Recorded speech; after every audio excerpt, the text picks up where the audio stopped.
district, you know the Pope listens. Dynasty, our religion, for the blokes missing. On all of these trades, on all of these plays, on all of these grades. By the end of the day, y'all getting played. So, what you gonna do next? Try to fill up that flex? Send the homie a text? That trash offer's the best? You try to make it complex, then they text you back. Now all of a sudden, they don't make any sense. Broaden your horizons, boy. Dynasty's not for the Simons, boy. These trades not for consignment, boy. Respect your opponent, y'all some piranhas, boy. This my advice from me to you. Open up your cute little podcast queue. Search up GOAT District, my dude. Pop it in your ear, man. Y'all know what to do. It's a... And I always be traded. And I always be traded. And I always be trading. Y'all try to betray them, but first you gotta bait them. Fish.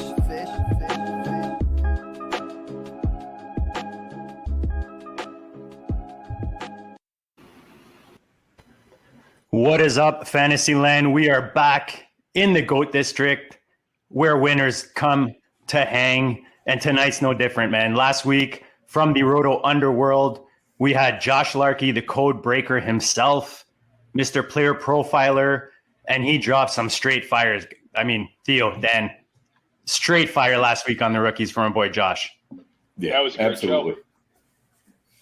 So if you missed that, make sure you go to last week, check it out. We talked rookies, everything post NFL draft to help you in Dynasty. We called it the Dynasty War Room. Tonight, we're doing redraft. And like we do it every week on the district, we're doing it big. Theo, I'm going to let you walk our guest in tonight. He's one of your big gets from this offseason. So you've been on a roll, man. So I got to let you walk our man in tonight. Oh, no, it's my pleasure to have Chris Vaccaro on the show. He's an NFFC Hall of Famer. I believe it's one of 10 guys, Chris, or 11 guys in the Hall of Fame now? I think we're about there, 9, 10 now. Yeah, with the addition of Chris Ebel this past couple of weeks, yeah. Yeah, so Chris is one of the best players in the entire country. He won the NFFC Primetime, which is, for FFPC guys, that's the equivalent of the main event for the NFFC. 3-time top 10 finisher in the Primetime. And he also writes a tremendous article, weekly column in The Athletic, which is some really great stuff for the high stakes world of fantasy. It's kind of a different, refreshing look at fantasy. It's not your cookie cutter column. It's a great column. So we're really happy to have him in the GOAT District, talking a little redraft. Yeah, absolutely. I mean, I have played in a league against Chris, and he's a tough man to beat. I mean, just sitting in the draft room with him, watch him at the other end of the, we were at opposite ends. Chris is on one end of the horn, I'm on the other end, and every time I'm watching him just like double tap value down there, I'm like, God, it just sucked. It's the only way to do it, double tap. Yep. Yeah, guys, I appreciate the kind words, and you are all great players yourselves, and I'm looking forward to the show, and thanks for having me on, and let's have some fun and get into this here. Yeah, man, for sure. For anyone who's kind of tuning in, we're a little behind schedule, but in the district, man, we run the schedule, so we're right on time. So pay attention. We're talking all kinds of goodness. Chris, I'm going to come back to you. Just let's start with The Athletic. How long you've been writing there? Tell us about what people can expect if they're not already familiar with your work. Which, if you're not, people, go and sign up to The Athletic right now, so you can check out Chris's work. But just give our listeners an idea what they can find, what you focus on, and any other goodness you want to share about the platform.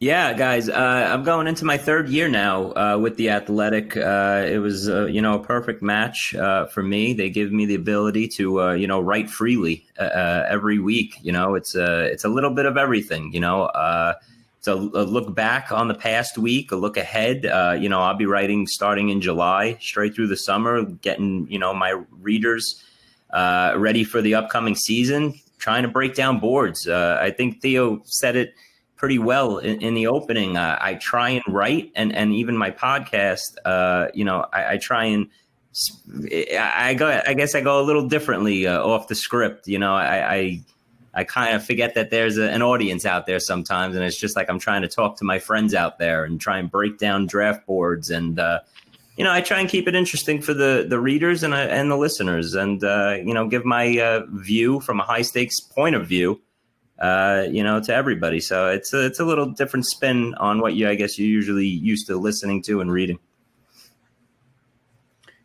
Maybe going back to, the guys highlighted, obviously, Hall of Fame, it doesn't get any better than that.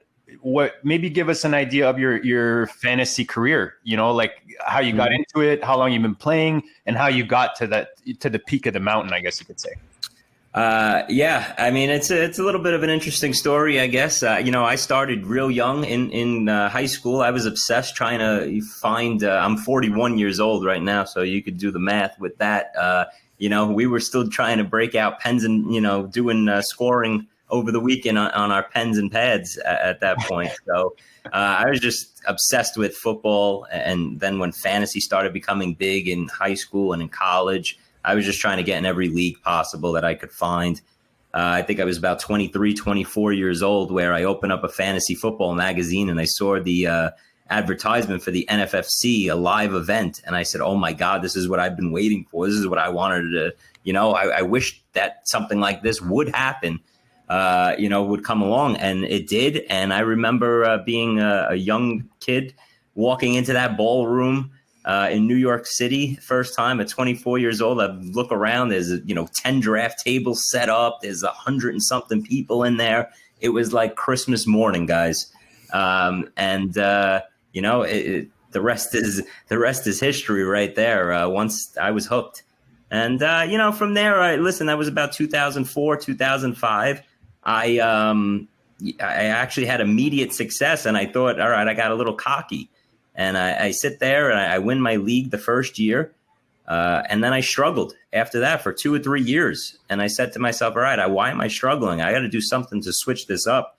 And it was about 2008, 2009. I started looking at the game. I thought it started changing a lot more towards a pass happy, league. I said, okay, you know what? Everybody is so locked in as like a dinosaur here at these live drafts and everything that it's just running back, right off the start. And I said, well, why don't we flip this a little bit? In the NFFC, you can, there you go. In the NFFC, you can decide where you want to draft. And at that point, I said, let me go to the end of the first round every time I can get a chance to get my double pick. And then I always had the first pick of the third round, which is how they did third round reversal. The LaDainian Tomlinson rule came into effect. And at that point, when I was doing it in 08 and 09, going receiver right off the bat, you get 3 out of the top 4 receivers off the board because everybody was still so running back heavy. So that's just, where it started, 08, 09. I started doing that approach, had success with that. Everything started changing for me. And then had a couple top 10 finishes those years. And in 2012, boom, it all came together for me with that approach.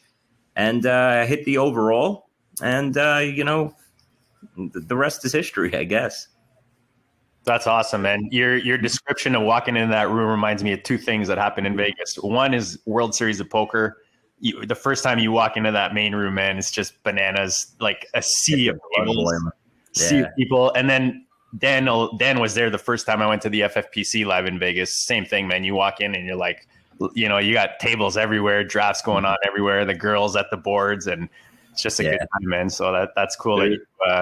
There's nothing better than walking into those live drafts in New York, Vegas. Every year it really is Christmas morning. It's the day that I look forward to the most every year. It's a little different now. Back in the day, like I said, in those days, you'd walk into the live drafts, there'd be 10, 12 tables set up. Theo, now, last bunch of years in New York City, now that we have the online option to draft every night, these teams come late August and September, more, people are choosing to go that way. So it's a little bit less of a live crowd, but still gets my blood boiling, guys. Yeah, absolutely. I mean, it was kind of funny to watch the expressions on all 3 of our faces when you were talking about walking into that draft room for the first time. I mean, if you've never been to a live event, you owe it to yourself to get out there and try one out. I mean, there's just nothing like that feel of a high stakes draft about to go off, and tables set up everywhere, and it's fantastic. You get an absolute rush. There's nothing better. I mean, Vegas for FFPC and NFFC, and NFFC having New York, it's just nothing better. It gets your blood boiling. You get to see names with the faces of the people you've competed against in previous drafts. I always enjoy that. And then you get a real camaraderie because of the high stakes aspect. There's not a lot of people doing what we're doing. And there's no harder competition in fantasy football. People love to talk about how hard my league is. Well, show up and draft with Dan Williamson and Chris Vaccaro, and then come tell me how hard your league is. It really, really sharpens you, and it's absolutely nothing better. If you're a fantasy footballer, you got to try it 1 year. It's nothing better than those live drafts. Absolutely. And you know what? We keep coming back, and people will say, hey, listen, you could stay online and maybe get some lesser, competition and pick and choose your players. But going to these live events in New York and Vegas, you know who you're going to go up against. You know who you're going to see, the guys that I'm looking at right now. And the Edelmans and the Loeys and the, Billy Wazes of the world and all the great players, the Chad Schroeders, all the high stakes guys that we all know. And we know, listen, it's ego involved. Sometimes we want to sit down at that table with those guys and feel like we're the best at it and go up against them and challenge ourselves, every year. And that's why we prep now and in these past couple months and leading all the way up to August and September, because you can never be too prepared. Yeah. You're not going to outwork very many people at those live drafts. That's people go there loaded with info, right? There's what's the bare knuckle one where you're basically going with nothing? Oh, I love the bare knuckle. I love the bare knuckle, JD. You did that live. And Theo, were you there doing the bare knuckle a couple years back? I have not done the bare knuckles, and I do. And I have this conversation with Dan. I don't do the bare knuckles, and I don't do the live auctions. But I'm oh my God, that's a whole nother thing. Listen, I am so addicted to auctions. I can't believe you don't do auctions. God damn, I do auctions. Oh yeah. My God. Like, for me, an auction is just and Dan's an unbelievable auction player. I know you are as well. But for me, it's so draining. I could do. Oh yeah. I like to do the gauntlet on that Saturday of the NFFC. I do the classic, the primetime, and the silver bullet back to back. And the night before, I always did the primetime, and now I'm in the New York Super with you. So it's live draft. Then the next day, live draft. That's enough for me. I know you guys like doing that daytime auction to kick off the day, and that is, to me, it's like, gosh, I can't even imagine doing two high stakes auctions, and then having to do two redraft leagues. That's it's crazy. Yeah, it's crazy. And now they offered the for the first time ever the New York Super auction, which is at the middle of the day on that Friday live, after the 11 a.m. auction, and then right into a prime time, and then right into the New York Super, which, Theo, correct me if I'm wrong, we've been saying it for years, and not just because we're in it.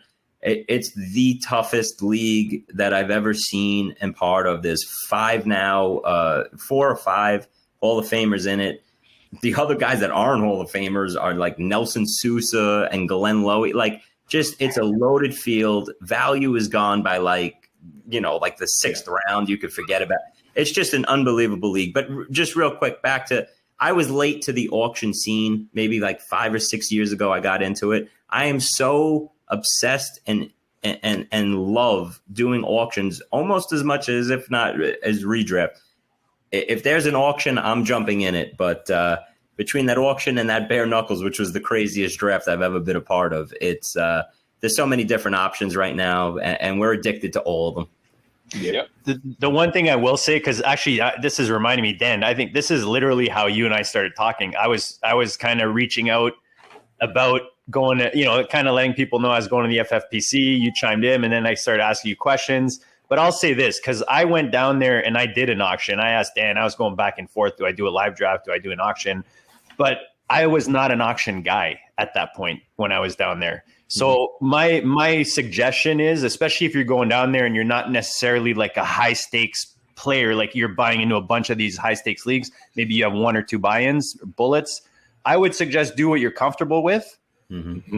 And then go, because that's what I went there and I got smoked, guys. Like, honestly, there's like a father-son team that just whooped my ass the entire draft. Like, I just, it's so that's the only suggestion I would say is go do what you're comfortable with so that you get the most out of it. You enjoy it. Don't go there to learn something new because you're playing with a bunch of sharks. You don't go to the World Series and learn how to play poker, right? It's the same thing. Yeah. And you know what? In the auction game, you'll take your lumps early if you're just jumping in, with cold feet. My first year doing an auction was rough too.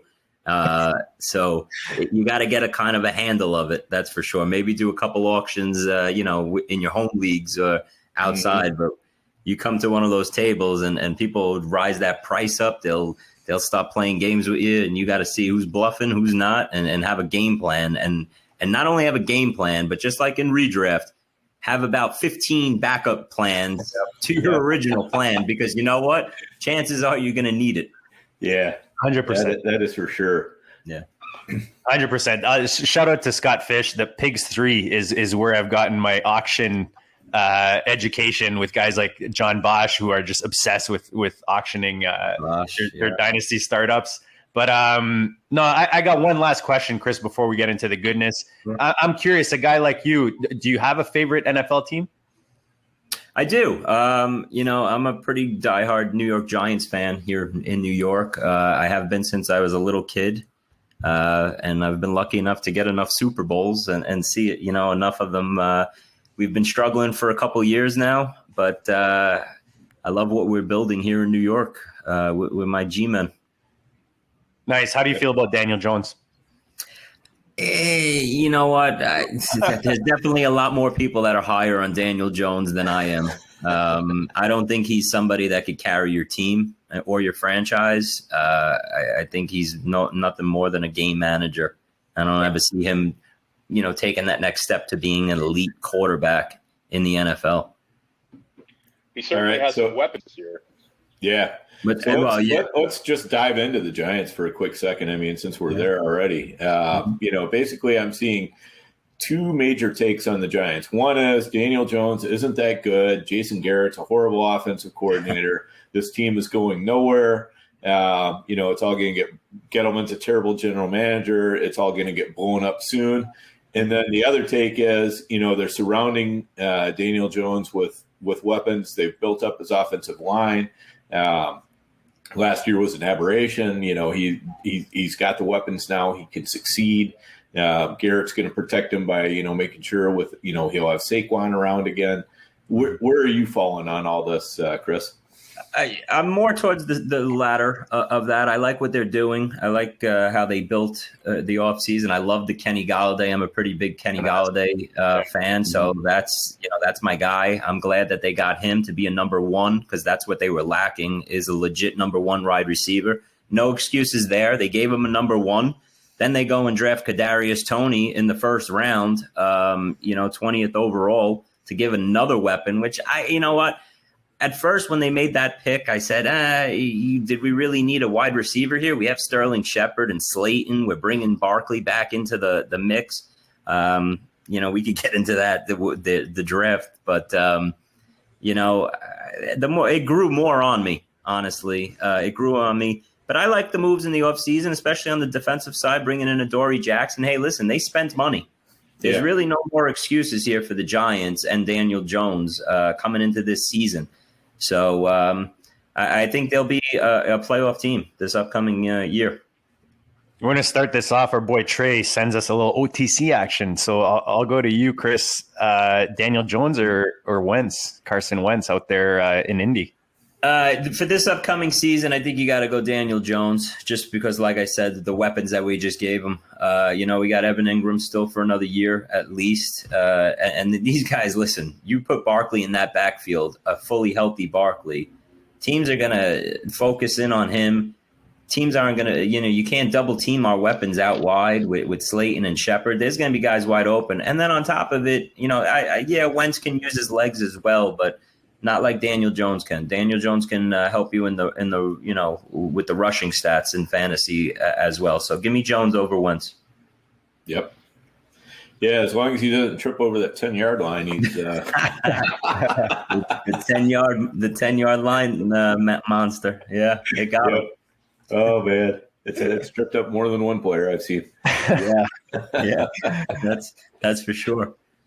All right, guys, before we get into the war room, quick reminder, if you're watching, listening, subscribe button right now, the big red one, smash it, smash the reminder button, the little bell, anything that'll help us. A little comment is good. We appreciate all of it. We appreciate you hanging with us. Guys, let's get into the war room, man. We started touching on the draft. Dan is a pro, just segued right into it nicely with his questioning there. The flow is in full effect. Now that it's behind us, Chris, if you're looking at, we talked again about your Giants, but looking at some of your favorite landing spots, maybe give us a couple. We don't want to give too much of your secrets, right? Because you still have some drafts, but give us. It's early, JD. It's good to have Chris on now. Because if you ask him I gotta hope August, we're not getting. People are going to bookmark this thing when they go to New York and they know Chris is in the draft. August 1st, Dan and Chris are not giving you the real answer. So I like that. I like that, Chris. Theo, you're going to forget everything I tell you by late August anyway, right? That's it. Come to New York Super. Come to New York Super. It's all forgotten. Like you learned in sales, man. People remember 10% of what you tell them anyway. All right. I got to tell you guys a quick story. All right. Draft Addict, who does a lot of FFPC, and he's playing in, best balls and everything all summer long. He shows up to one of his Vegas drafts, and one of the people at the table for his draft walks up to him.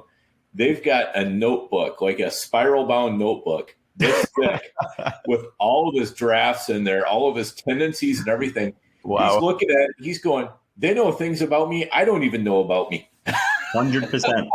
Dan, what you just said, believe me, it happens with a lot of people. Yep. I'll speak to players all summer long, and they'll be like, 2 months ago in the 14th round, you took, Mike Smith, and why did you take him over that? And I'm like, what? I'm like, are you serious? And then the things that happen in this high stakes market are really crazy. But Dan, like you just said, there are people that I know that keep track of other players, who they're picking, what's going on. And by the time September comes in these big drafts, they can look across the table at you and say, all right, it's the 4th round. You want, player A or player B. And you're like, wow, you're right. It's an old poker trick too, man. You take notes of guys at the table, Yeah. And you know what? If you start thinking like that at the draft table and you're worrying about everyone else, and who they want and who they like, it's tough. Mm-hmm. It's tough to work that way. I try and worry about myself.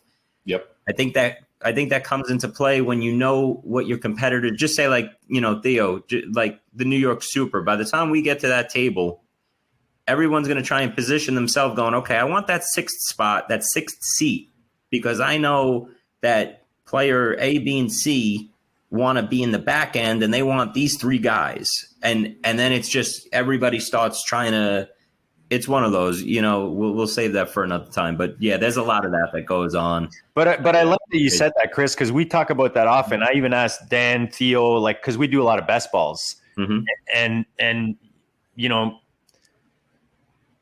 it's like I don't personally look at anyone else's team when they're drafting, but then you'll see like the guy right before you obviously trying to snipe you, and he went totally out of his way, messed up his whole roster construction. And you're like, I didn't even want to go there. But, and I feel like that's why I find it's interesting that you're saying that with the success you've had, because that's something we keep coming back to is focus on your own team, your own construction.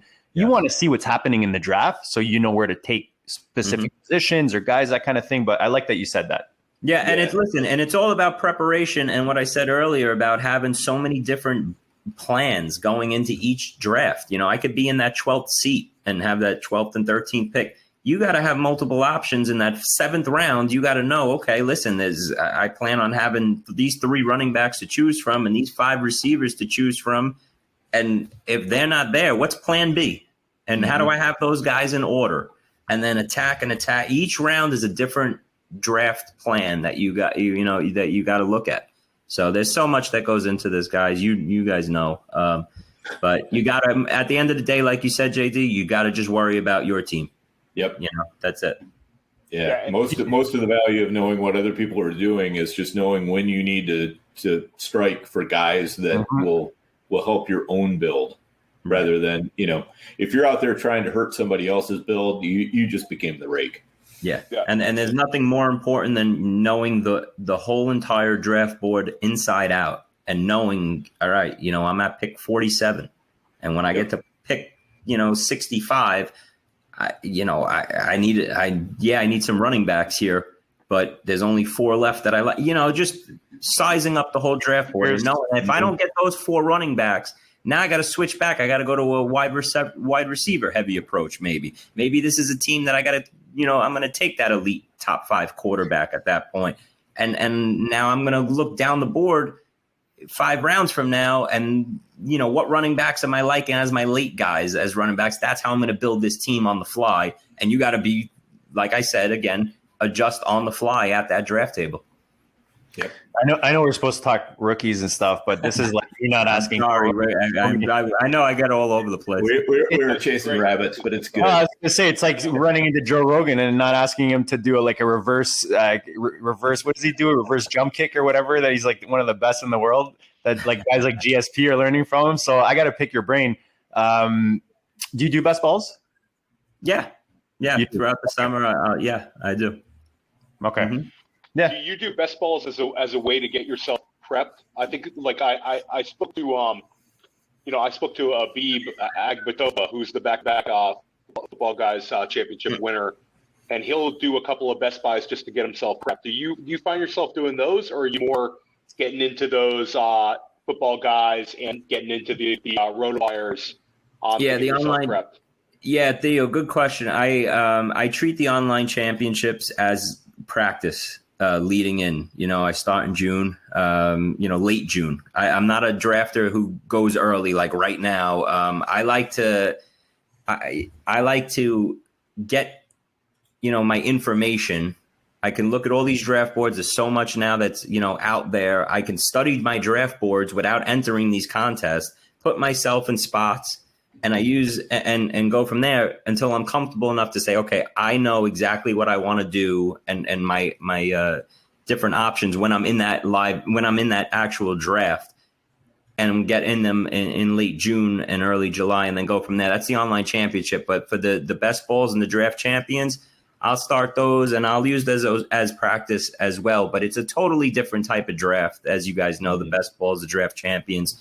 Compared to when online championship season starts, and then after that, main event season. Yeah. That's one of the things I have to really work on is, when I'm doing a lot of best balls, and then all of a sudden I happen to in a FFPC, football guys or whatever, I've got to switch gears, because what's working for best ball is not going to work for that. Well, Dan, you threw me into that 150 on that Friday night, and I had been doing best balls galore, and I made that one pick. I don't remember who it was now, but I even told you, I was totally in best ball mode, and I think I double tapped 2 receivers on the same team or something, and I was like, I did not mean to do that, but they're totally different builds of teams. Totally. Best balls compared to online championships. And I think a lot of people actually still struggle with that, like you just said, JD, because they see the ADP, early in draft season, and they go, oh my God, this guy is going, 65th overall. And then you get into online championship season, and all of a sudden now he's 85th overall. Well, why? Because now all the quarterbacks, everybody's trying to jump on those quarterbacks early with best ball. So you have 2 or 3, starters, there, and it messes up the ADP. So I try not even to look at ADP at this point right now. I know online championships just started in the NFFC, the FFPC. They've been going now for a little bit. You could look at that. Well, guys, I wouldn't even. I don't even look at the draft champions ADP unless I'm in a draft champions and I want to get a good feel. So this is what I meant to ask you earlier. Sorry, when I asked you if you did best balls. The whole point of asking you that was when you're walking in, or whether you're doing these best balls or when you're walking into these big money leagues live, are you not using an ADP? Do you have your own rankings? Do you do tiers? Like, what is your tool that you're bringing in there? Yeah, I do sit down in August and I'll start doing my rankings for the main event season. So I have that, and then I'm using the ADP, but I use the ADP late in the draft season because I'm not concerned what it is in June and July. I don't care. Everything changes. Once these teams get to camp and players start shooting up and down boards, that I'll go into that and use the latest ADP. Towards the end of the season, along with my rankings, and that's what I'm comparing. I don't care what the ADP is in terms of if a guy is my guy and he's going in the 5th round, and I want him in the 3rd round, and I know I see his ADP is trending up towards the 4th. Well, guess what? Now I know I got to jump quicker, so I'm using the ADP just to see how the flow of the players are going. Throughout the summer. Are they going up? Are they going down? Do I have to jump around to get my hands on that guy? Or can I sit back and take a shot, letting him go an extra round for me to get him?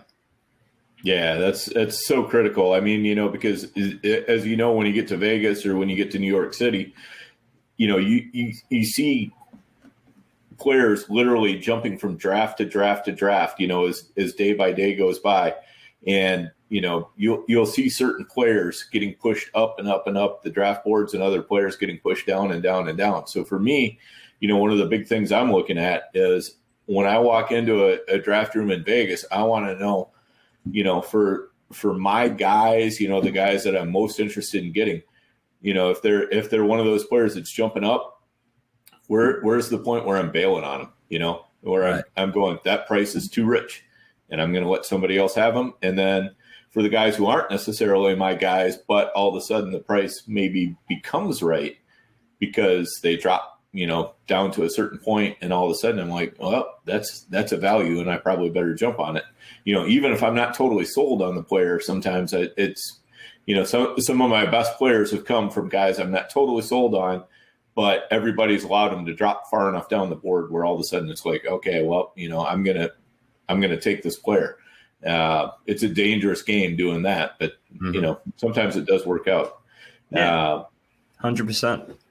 So yeah, like you just said, I'm sorry, 100%. That's why when people say, "Oh, that guy's off my board completely," there's not many guys I'm going to say going into a draft that he's completely. You might not like certain players, but you know what? Value is value. It's all relative, and sometimes it works. And just like you said, Dan, so that's a great point. I don't hate players. I hate ADPs. That's it. There you go. At some point, every single guy is a value. At some point, every single guy is a value. And I think that, like Dan touched upon, and Chris as well, you'll see these guys as you get closer to the kickoff. And in NFFC and FFPC, we're drafting after the Thursday kickoff. You'll see guys just shoot up the board. And like Dan said, you have to find a fine point where the guy is now a guy you don't want to touch. I mean, a guy like Kenyon Drake last year. Kenyon Drake kept moving up and up and up, and he was kind of a value at, a perceived value at 24, 25. But now we get into the big drafts right before the season, and he's going 11. Avoiding Kenyon Drake would have been a great move. I mean, there's a couple of guys we can talk about like that. So, definitely the ADP kind of goes out the window, and you've got to kind of get your guys, but don't fall on that sword just to get the guy that's shooting up. Yep, for sure. And we talk about when we were in Vegas, Dan, Kareem Hunt had his first game on the Thursday night, KC, New England. And the next day Friday were when all the live drafts were starting. And I remember just pictures of the draft boards were just flying everywhere because he was going 101, 102. Oh, yeah. Ahead of Zeke. People are freaking out. Like, what the hell? It's fun, but it makes it fun. And here's the thing. Do you guys enjoy drafting after that Thursday opener?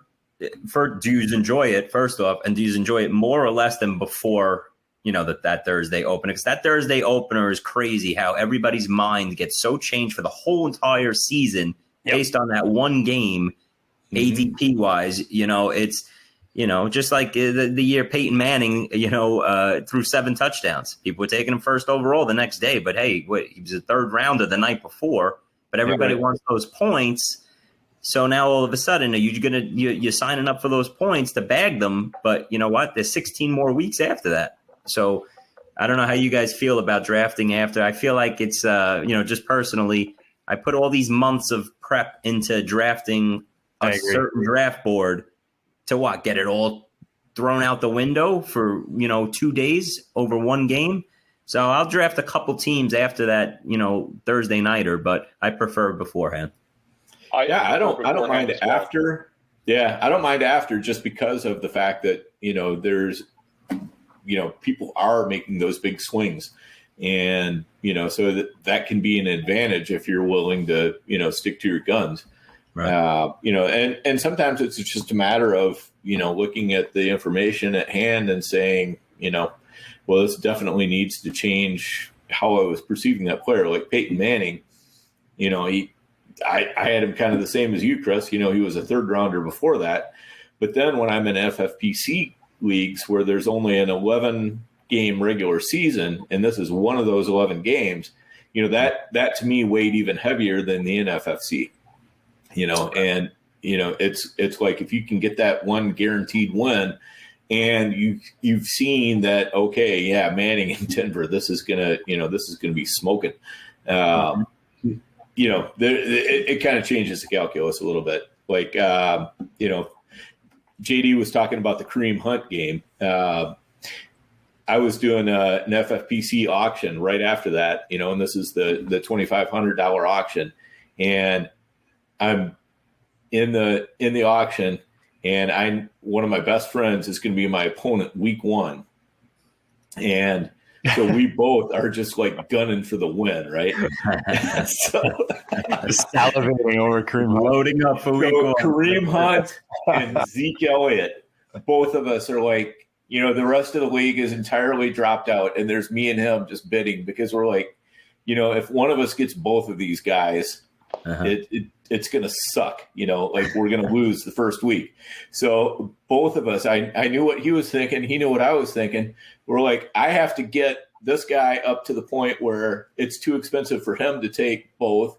And he has to get the other guy up to the point where it's too expensive for me to take both, which is what happened. So I ended up with Kareem Hunt. I would have rather been with Zeke Elliott, but that's the way it goes. But did you get the week 1 win though, Sam? That's the only one that mattered at the end of the day. Exactly. Bragging rights. All right. So here's the point where I have to make my confession. I had 50 points out of Kareem Hunt, and he fucking beat me on week 1. No. Can you believe it? The rest of my team shit the bed. I wish I had my soundboard right now. That's a whammy. That's okay. I still finished ahead of him in the entire league. So there you go. It had a happy ending. Yeah. There you go. It had a happy ending. Chris is fitting right in here. I gotta say, we have technical difficulties to start, so it fits right in right off the bat. We're already off the show sheet, like way off the show sheet. See, he's fitting in perfectly.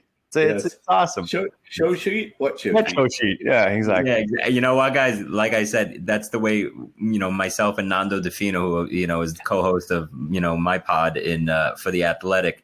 We don't even do a show sheet half the time. We're like, you know what? We're going to go so off of it anyway, 5 minutes into the show, and then just talk about everything and anything left and right for over an hour. That what's the point? We never stick to the script. So I knew you guys were getting that in me, trying to, but I will try and stay. Which is funny because I literally put the show sheet together for the guests because we're like, we pretty much know what we're going to talk about, and we have an idea and all that kind of stuff. But Nando DeFino, that's like a poker name from the past right there. He used to do commentating for it. Yeah, for really? Pretty sure. For that, yeah. I didn't look at that. I didn't even. Yeah, know. I'm pretty sure back in the day I used to listen to him. He did commentating for some poker tournaments. Yeah, I mean, he's got that voice for radio. That's he was a big Sirius XM guy and everything for years. So that's he's done a lot in this industry. He's great on that. He's great on that pod with you. And I enjoy some of the articles about. I'm not even a card guy, but I like reading the card articles. It's good. It's good, interesting stuff. JD's a big card guy. I bust his chops with those cards because he loves them.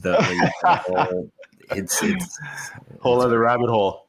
All right, guys. Before we get back to going off the rails here, we got to give a shout out to our supporters, our partners, the FFPC. You guys hear us talk about it often on the show. MyFFPC.com. If you're not already on there, I mean, right now everything's popping. You got best balls anywhere from $5 all the way to where are we at, Dan? $12.50, I think, is the max. You've got the Dynasty startup starting at $77. Those are popping. They go up all the way to the nosebleeds. 2,500, is it, or 5,000?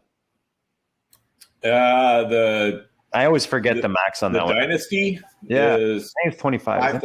5,000. I think there's a 5,000. I think they have the 5,000. They have 5,000 in the league right now. Yeah. Hopefully Alex isn't listening, and I'll get my facts straight before the next episode. But I'll tell you what, if you're playing in the $5,000 league, you know about it already. Yeah, true that. If you're not, true that.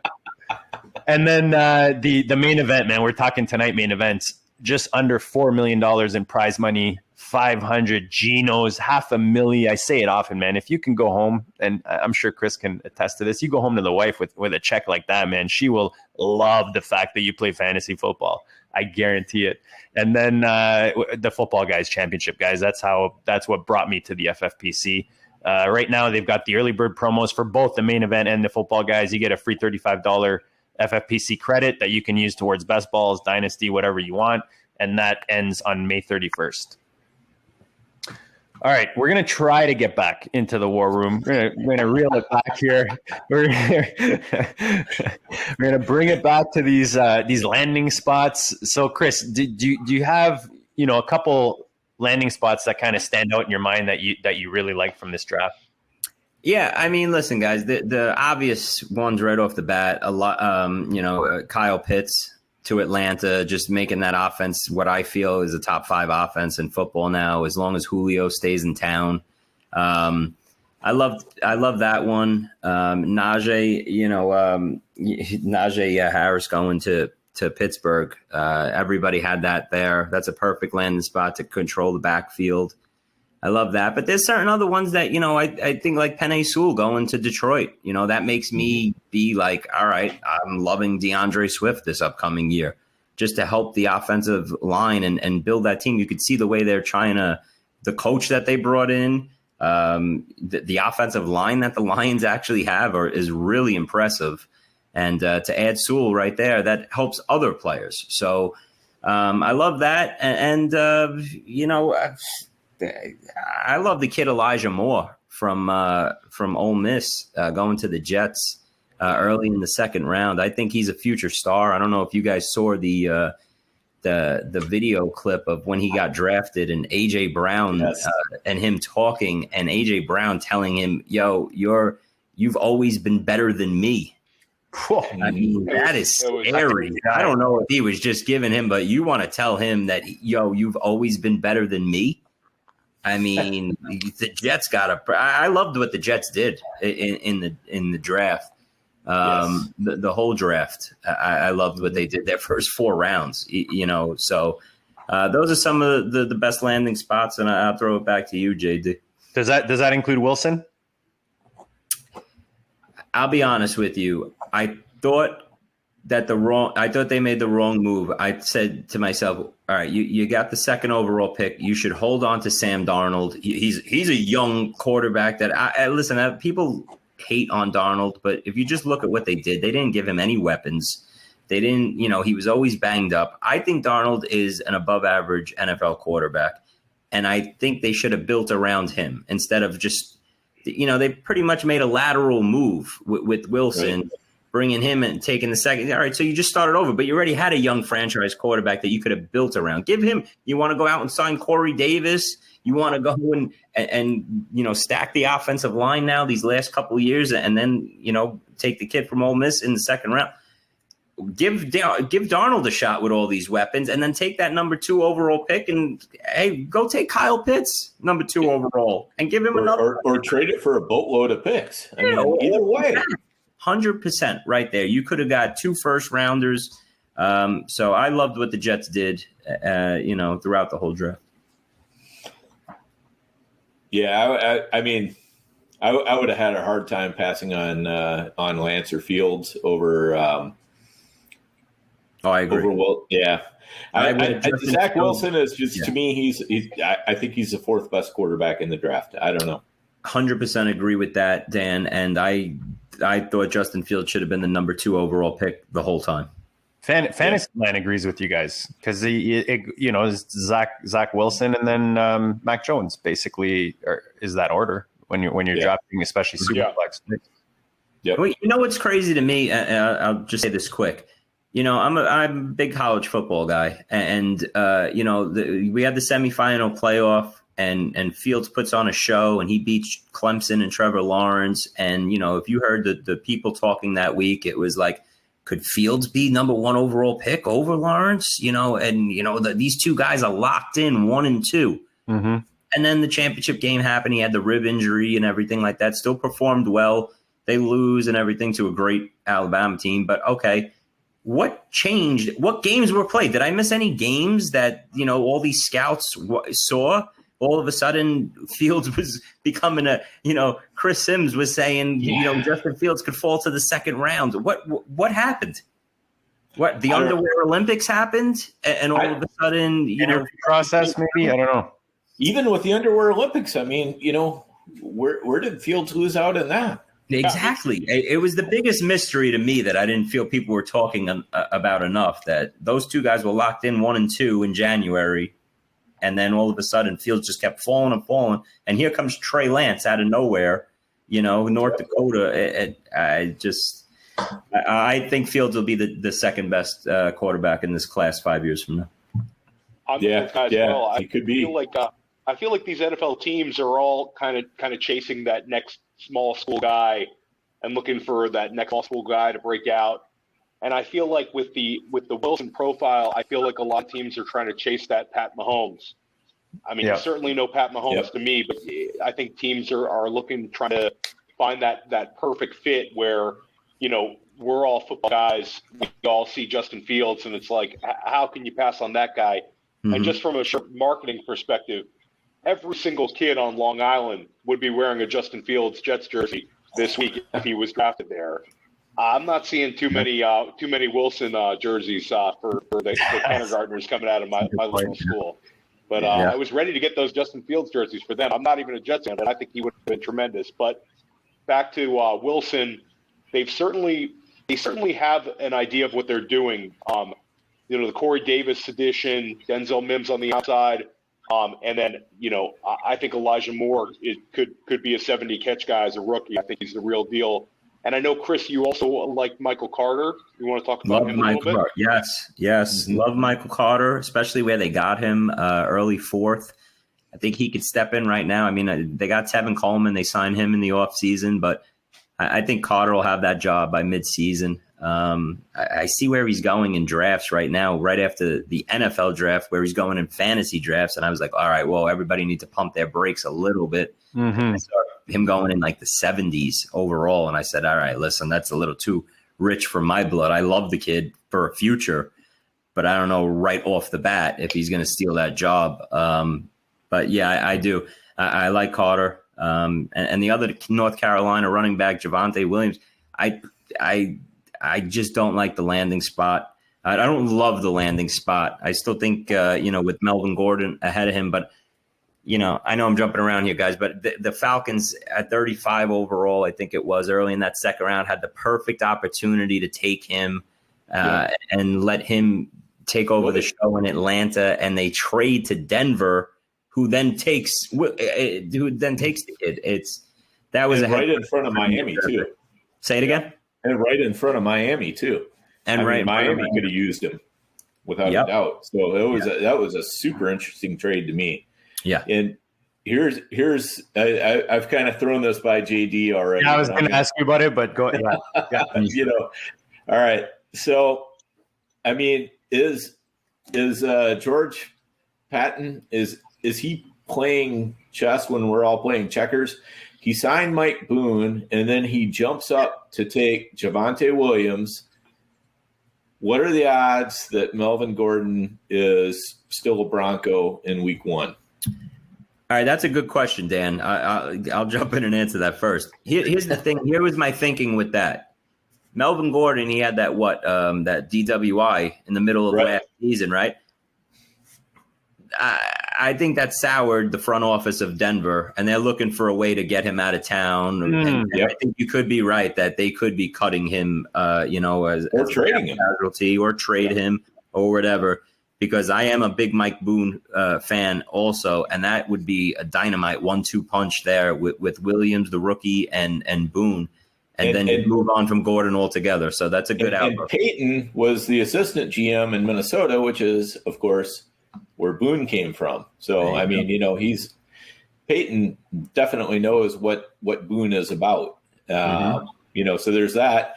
And then if you designate Gordon as a post-June 1st cut, you save like $2.4 million off the cap. I mean, he's still going to, you still got $6 million in dead cap, but you got $8.4 million in what he would cost you on the contract. So you're saving 2.4. Not that Denver necessarily needs the savings, but still, I mean, it's just, one other thing. Yeah. And when Boone is basically free too. Sorry, Theo. Yeah. Like Boone's literally free back end of rookie drafts right now, 5th round dish. You can pick them up, throw them on the back end of your and the nice thing about grabbing these rookie guys later in your rookie drafts is you're going to know before the season starts, like where it's at in that backfield. Is Gordon still there or not? You don't have to hold these guys all season if they're not going to be significant. Yeah, exactly. Boone is such a great pickup right now. If you can stash him on the back end of a roster and just wait and see what happens, because everybody, as soon as Javonte Williams went to Denver, everybody was like, "Oh, Boone. He's done. He's that was a wasted pick, for best balls and everything." He's the Traquan Smith of running backs, man. Come on. So let's a couple more. We're talking about spots that we think are great spots. Couple players that terrifies me and excites me a lot is Rondale Moore to Arizona. Because I think he's such a good fit for that offense, but the injury history also is, a little bit terrifying. And the side. Yeah. I mean, if he stays healthy, I think he could be huge in that offense. And another one I really, really like is Terrace Marshall in Carolina, going back to his old offensive coordinator, Joe Brady. I mean, I think Marshall could go to the moon in a year. Great call, Dan. That was actually going to be the next guy that I brought up. Was Marshall from LSU. Listen, Curtis Samuel comes out of that offense, moves on to Washington in the offseason. One DJ Moore injury or Robbie Anderson injury from this kid making an instant impact every week, in that offense. So I like him. I like him even, to play a nice role his rookie season as the third receiver there, along as a complement to DJ Moore and Robbie Anderson. So, yeah, I like that a lot. So Chris, just to sit on that for a second, are you now maybe not drafting Robbie, or does Robbie become a value? Because I feel like Robbie's becoming a value. Like some of these spots where like Freiermuth ends up in Pittsburgh and people are going to shy away from Ebron. Does Robbie become a value in drafts now because people are going to write him off now that Elijah's there? Or are you just like going to kind of stay away? You think Elijah's going to take that role over? Well, you're talking Terrace, not Elijah. Yeah, right? yeah. I got it. Wow. Sorry, guys. Wow. Yeah, Total, I was like, total break. Sorry, man. I was looking at Chris's face too. I'm like, what is that? Did I mispronounce someone's name? Sorry, man. I was looking at something and I totally said the wrong name, but I apologize. So yes, Terrace Marshall. I apologize. Yeah. Does Robbie become a value for you, or does he become an avoid? I guess is the short. It all depends on the price. I still like Robbie Anderson. This upcoming year.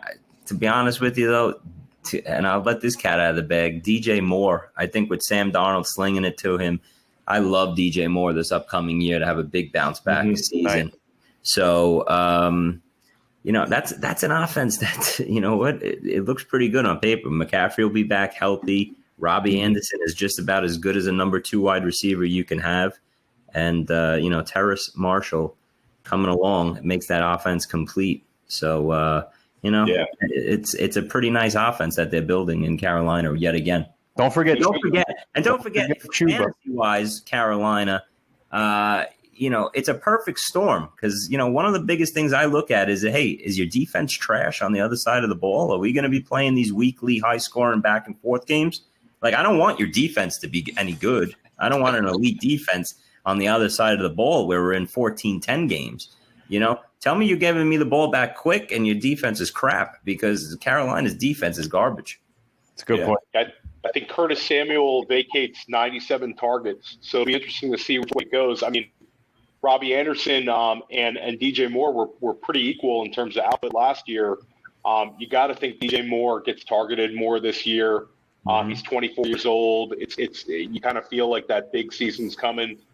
But to get back to Terrace Marshall, and I know you and Dan are big fans of him, it seems a little bit like T. Higgins landing in Cincinnati last year, where and he went a little higher in the second round. I think that the injuries pushed Terrace a little bit to the later second, but it's a very similar early breakout, big, strong guy profiles like a wide receiver one. And it could very well be kind of that missing link for that offense and be just a real threat. Not a whole lot of tight end position. You got to figure it's going to be a lot of the wide receivers getting targeted there. So I love that call.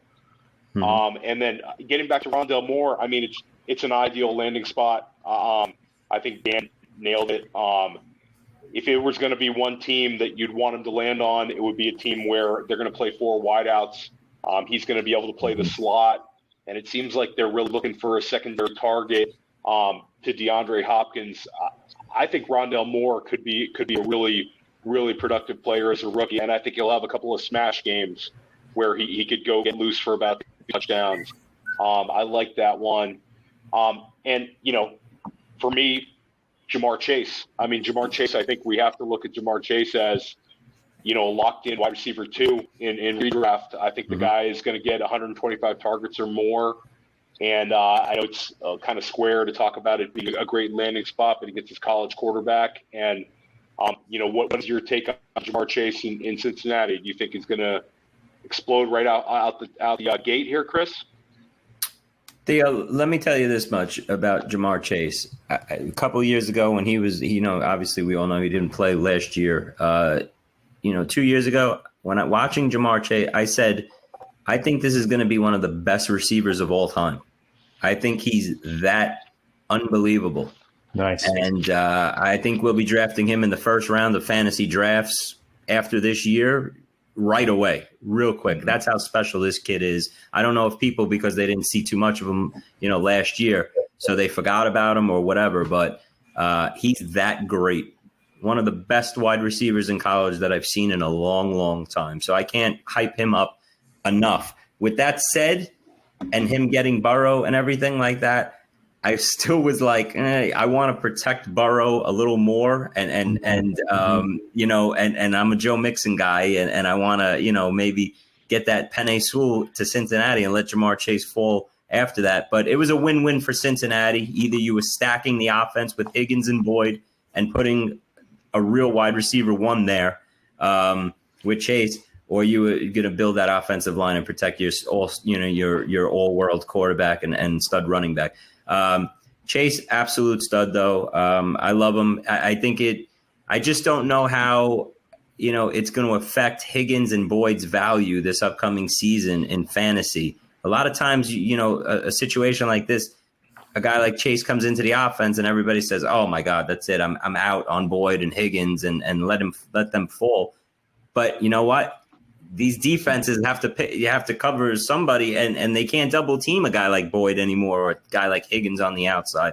So there's enough balls to go around where all these 3 guys can eat, and it's another offense that I will be really looking to invest in this upcoming season as long as Burrow's knee is healthy from day one. Yeah, that's going to be the key is what is Burrow's knees health, because one of the things you always worry about at this time of year is that, everybody's always ahead of schedule in their rehab. They're always feeling great. They're just, everything is always rosy. And then you get to, late July and August, and that's when the truth comes out. Right. And then you want to rush it. We don't want to rush him back. He's our franchise. And now August becomes middle of September and it becomes early October. And now everybody in the offense takes a hit because Burrow isn't there. So that's definitely the number one, concern. Yeah. Sorry to just add to Burrow. I think going into this season, especially Superflex, like he can't be your main guy. He can't be one of your top two guys, in my opinion, if you're going to compete. You're building for future years if he's one of your two quarterbacks. And just in case you notice, Chris, whenever I say nice, it's because you're talking about a guy drafted in my rookie draft. So I picked up Chase with Burrow in one of my leagues, and I was like loving it. Fair enough. And before we get too far away from it, I just want to circle back to Carolina one more time real quick and just say, if you can get Robbie Anderson and Terrace Marshall in the same draft, that's a fantastic duo. I mean, you could be talking about, the Candy now and later. This is the wide receiver duo that could be now and later. Robbie Anderson now and Terrace Marshall later. As we get into November and December. Dan, it's a great point of drafting. You take Robbie Anderson in those middle rounds, and Marshall's going to come a lot later in the draft, and you have yourself. What you do is in fantasy, you have yourself covered. Marshall now maybe your wide receiver 6 on your fantasy team, but guess what? If your wide receiver 3, Robbie Anderson, goes down, you don't got to say, "Oh, geez, I got to go hit the wire and spend up to try and replace this guy's."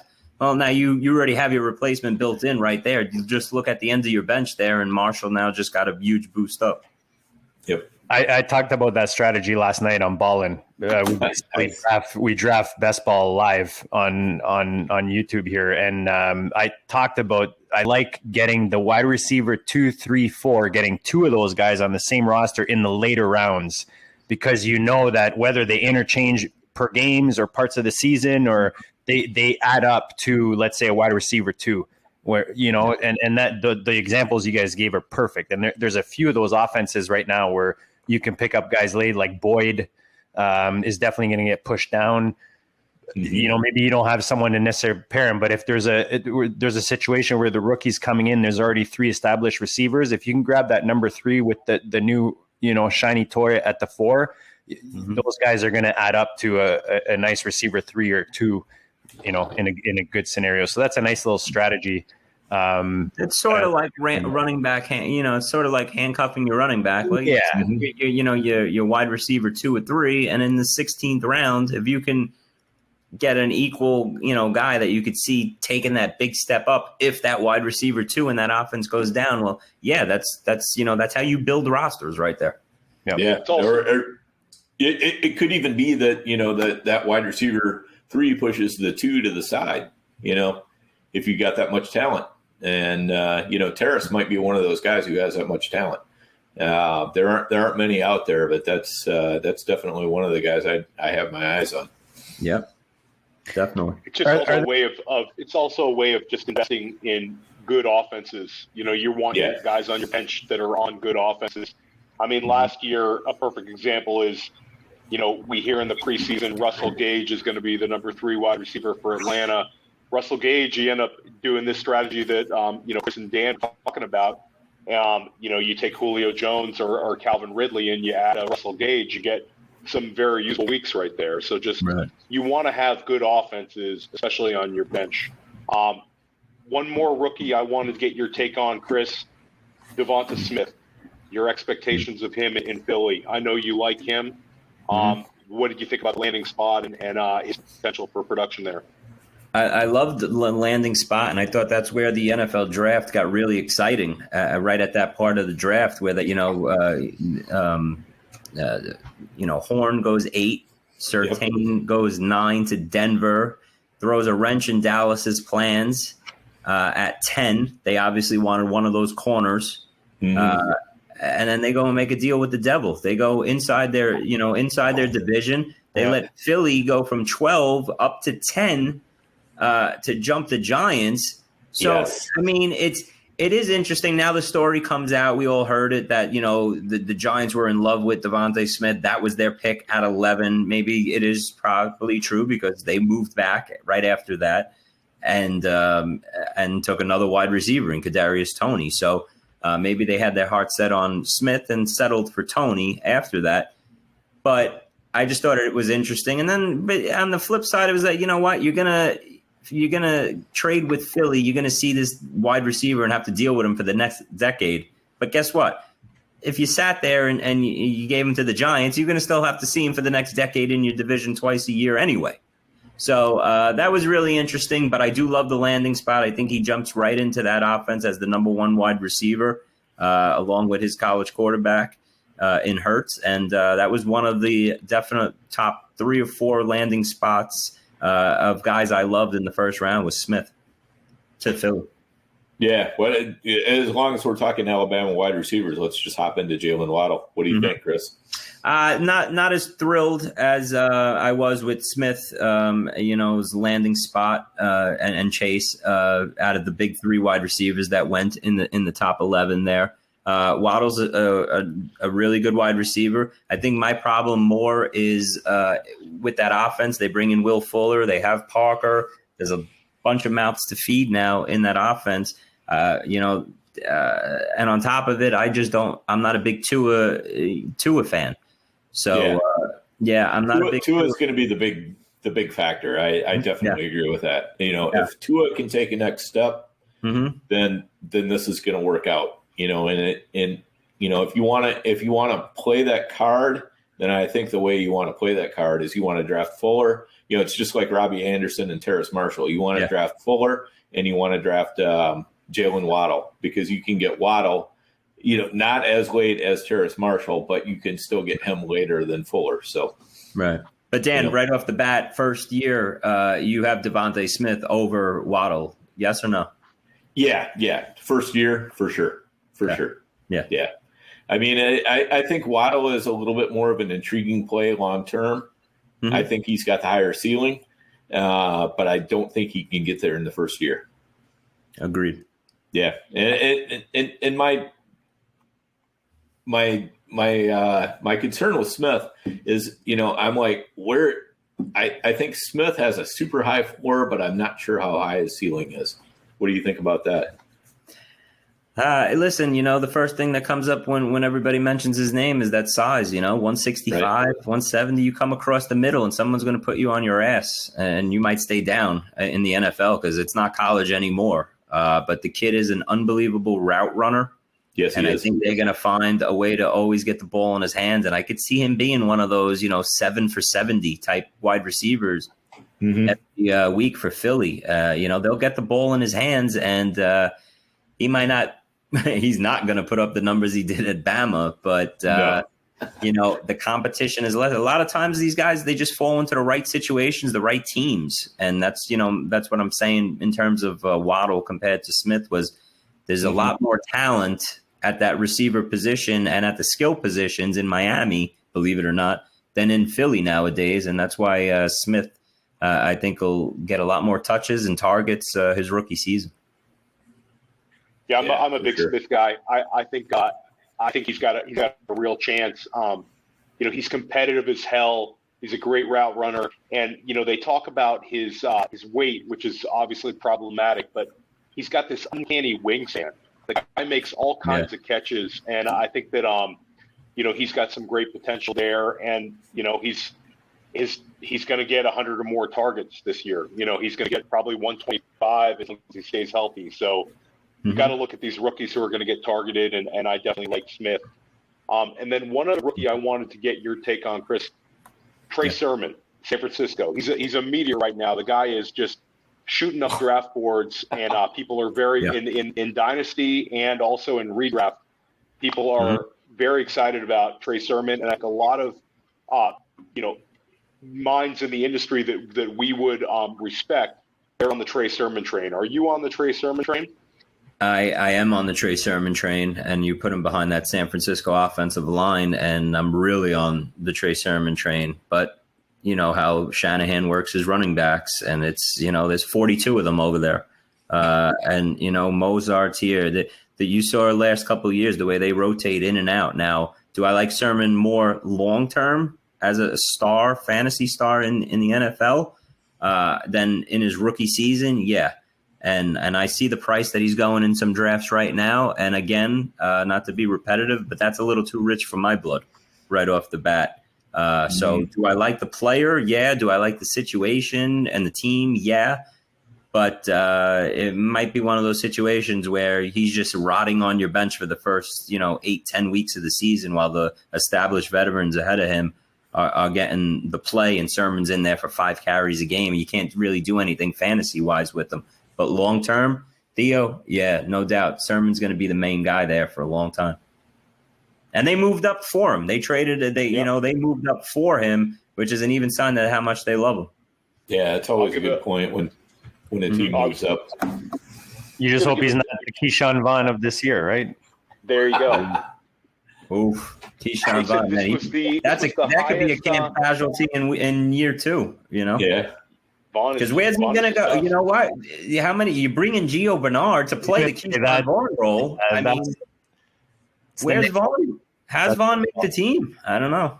That's Gio. He's not playing special teams. No. Yeah. That's for sure. For sure. All right. Sorry, go ahead, Theo. So Sermon was the second highest draft pick of any running back for Kyle Shanahan. I actually got that today on another pod, and that just kind of blew my mind. Kevin Coleman was the highest drafted one, and now Trey Sermon. So they obviously put a lot into him, and this is I'm on the Sermon train, but I think it'll come to a point where he starts going off the board, 6th round of redraft. You might have to pump the brakes a little.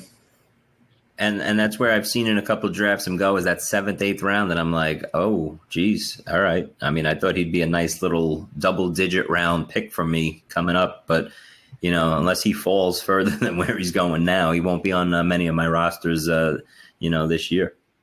Yeah, and that again comes back to the same point we were talking about earlier, which is you just really need to decide, especially as you get into August, where are my stops? What's my stop on the top? What's my stop on the bottom? How high do I want to take this particular player? How low do I need to go before this other player becomes a value to me?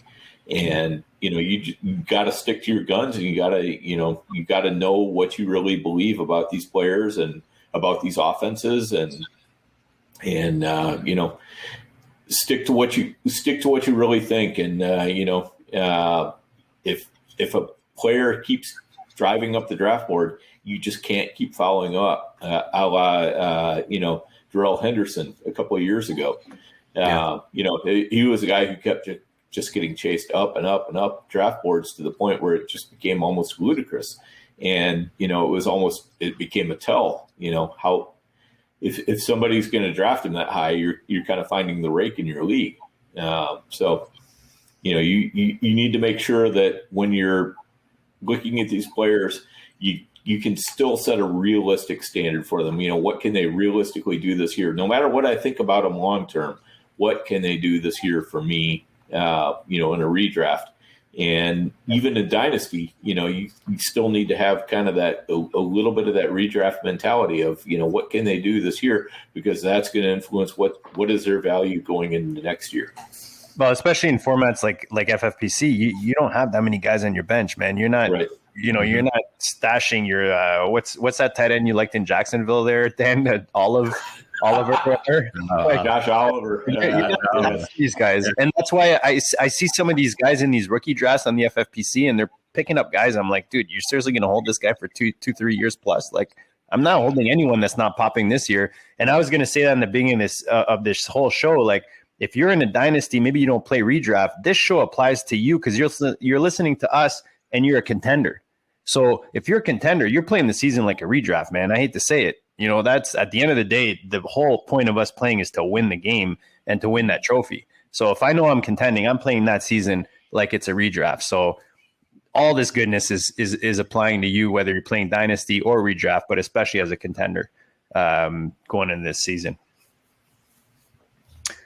All right, quick question, because I didn't get to ask Chris before we started this thing. Do you have a hard stop or anything? You have a curfew? You got someone waiting there? We can go all night, boys. Nah. Oh, he's going to set that. Fasten your seatbelts, Fantasyland, because we're going to be here for a while. We're going to go through every single rookie on the board. All of them. I'm joking. I'm just going to give a quick shout out to our friends over at Viridian Global. I had it at the bottom there. I'll put it back on there, but ViridianGlobal.com/collections/Goat District. Get your Goat gear. We got hats, shirts. I'm wearing this one today. This bad boy. I just got in the mail yesterday. A little JT action. My 101 running back right there. Maybe not 101 anymore. I'll put it maybe at 103, but that's for a whole other show. But no, man, go check them out. Viridian, they got some good gear. You guys drafted rookie drafts, and you've got your favorite rookies. They got awesome shirts, man. Like they got a sweet Jamar Chase. They've got Harris Time. Dan and I are going to order some matching Harris Times shirts since we drafted them in one of our higher stake leagues. But no, man, just a fun site. Lots of really good, high quality, comfortable. The fit's awesome. Go check it out, man. If you're into football, they've got something over there for you for sure. I'm going to go the other way, Chris. We talked about things we liked, landing spots we liked, teams we liked. You even mentioned Galladay. You know, if we reach out to free agency, who are like some landing spots that maybe you didn't like as much in this draft? In the draft or in free agency? We're going to start with the draft, and then we'll go to free agency. I think the guy that I didn't like the landing spot the most for first round wise in the draft was Travis Etienne.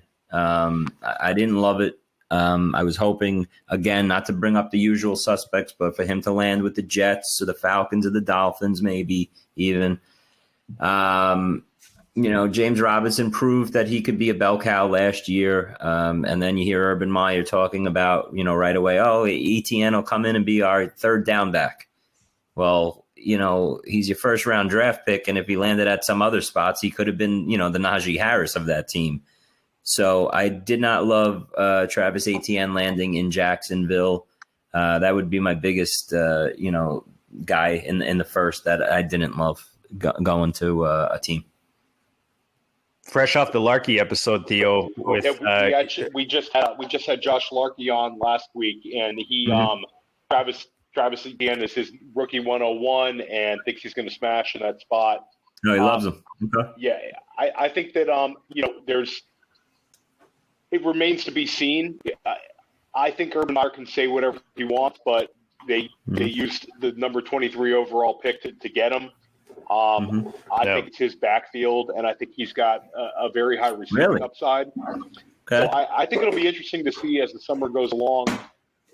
James Robinson, how committed is the new coaching staff to him? I think that there's a chance he would have been a first-round pick if there was no Etienne. But now it's looking like, they bring in Hyde, they draft Etienne. I'm not sure what to do with James Robinson. But I think you could make the other argument that the landing spot is good because he's with his college quarterback. Sure. And, they certainly use the draft capital on him. But, yeah, it would have been a lot easier to get behind him landing with the Falcons or the Dolphins, like you said. So I can see both sides of the coin here with him. He's certainly a very talented player. Yeah, I mean, I see your points also as well. It's just the James Robinson factor, and like you said, Robinson would have been probably a back end of the first round, second rounder in fantasy.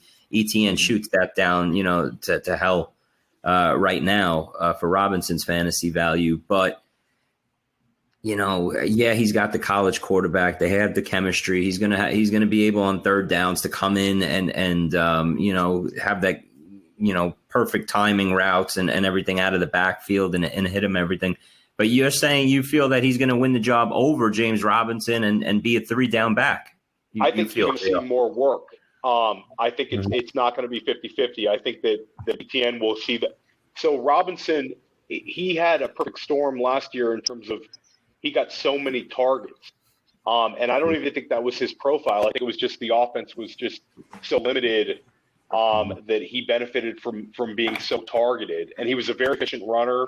I mean, the guy looked great. But I think that if Etienne is going to get targets out of the backfield,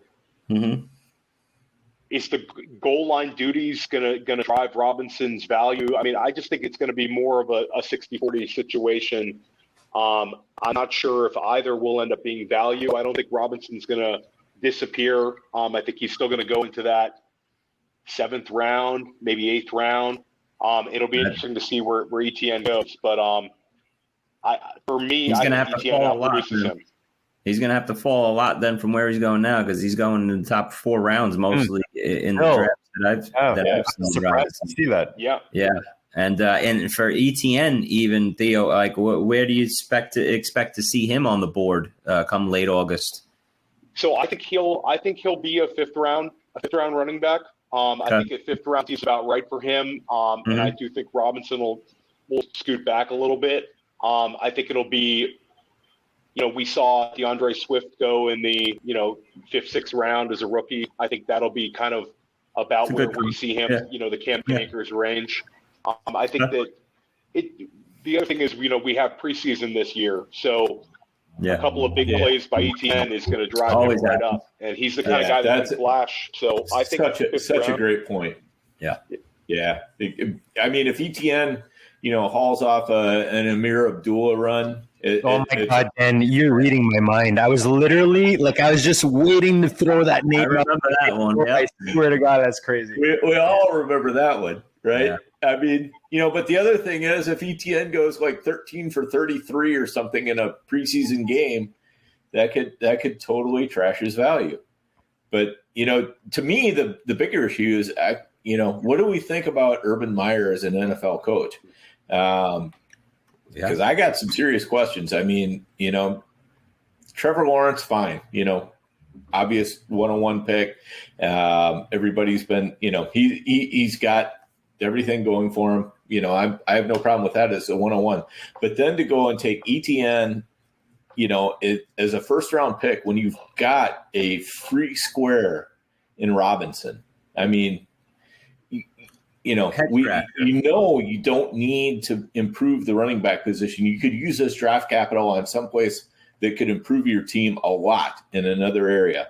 And then, you're signing Tim Tebow. So he can, get his 3 games of service time in and get the full NFL pension. I mean, yeah, I just have some serious questions about Urban Meyer as an NFL coach.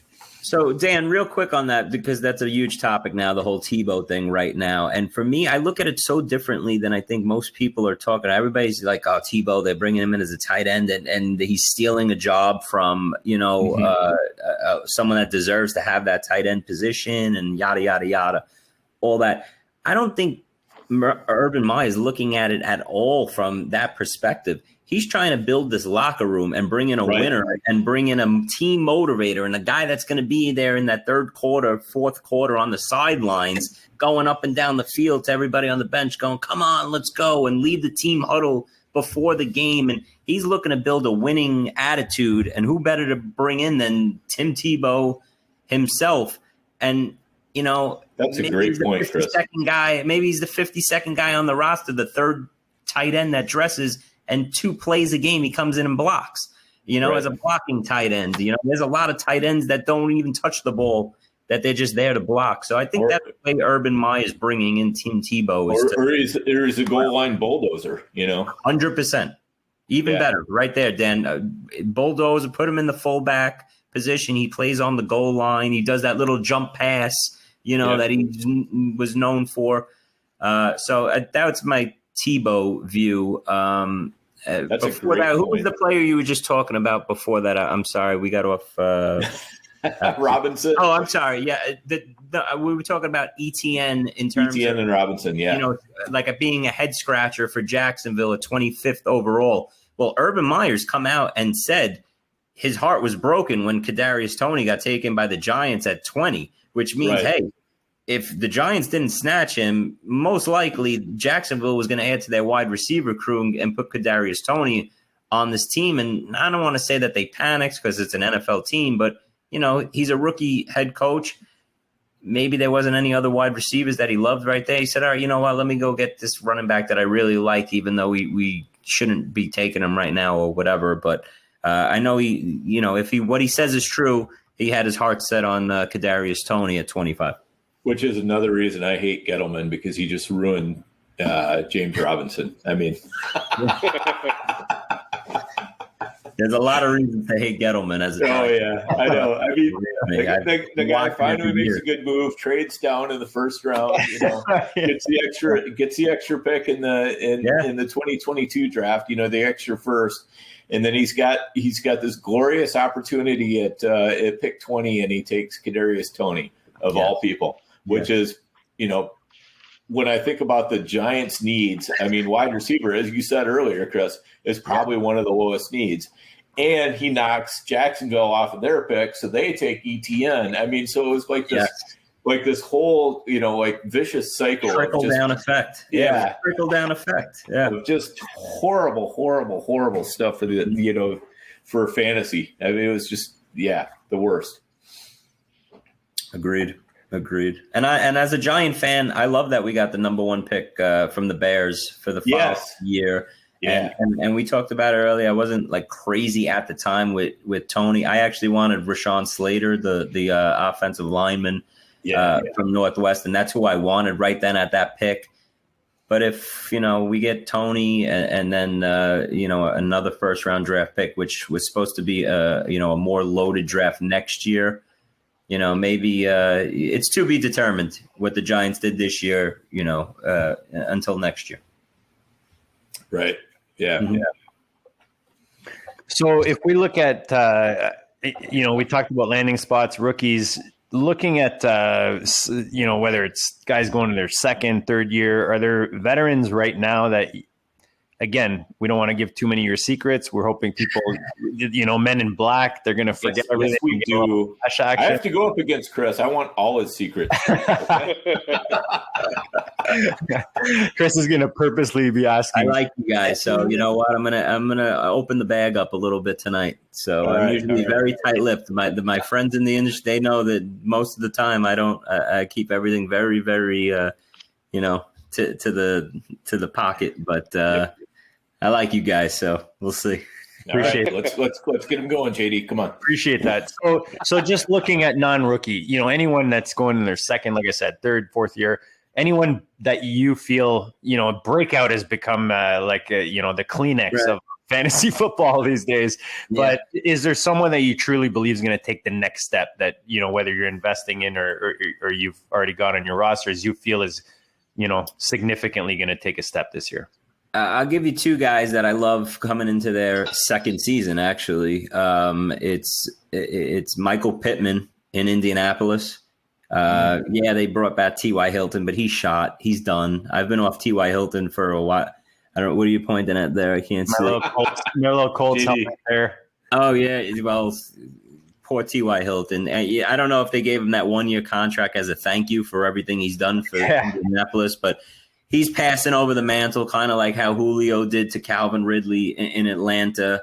I think Pittman will be a legit number 1, for the Colts and in the NFL starting this season. I love Pittman. It's at the wide receiver position. And J.K. Dobbins in Baltimore, I think he's a star. And I think he's right now he's an early third rounder in a lot of drafts I've been seeing going. And I'm shocked that he gets out of the second round. And I'll tell you right now, that's not going to happen in August and September. You won't see him as a third round draft pick. Do you feel his ceiling is capped in that offense or with Lamar there? No, I don't. They have a really good offensive line. I like their offense. Yeah, Lamar, likes to take off and run a bunch of them in, but and then there's the Gus Edwards factor. But I think that's why you're seeing his draft price right now not be a late first round or early second round because of what you just said. So if you feel that way, I think the risk is built into his cost to his price right now at that 25 to 30 overall range. And if you can start off your team and add him as your third player, whether you go big wide receiver 1 and big wide running back, and then come back and make him your RB2 or however way you want to play it. Yeah, I like that. I think he's an answer this year, at that price, but it's not going to last. He'll be a top 18 overall pick come September. Yeah, I think if you can catch him in the third round right now, that's a slam dunk. Mm-hmm. I do have more concerns over his ceiling just because of the way that offense tends to fuzz out the touches. Yeah. But, like you can't argue the talent. I mean, you just can't. So, right. And sometimes, it's just that simple. Talent wins out. Agree. I think some people are not necessarily fading him, but I think he's falling a little bit because the threat of Gus Edwards, which is, does Dobbins take the next big step this year? You would think, they would look to feature their best offensive weapon, after 2 back-to-back playoff losses.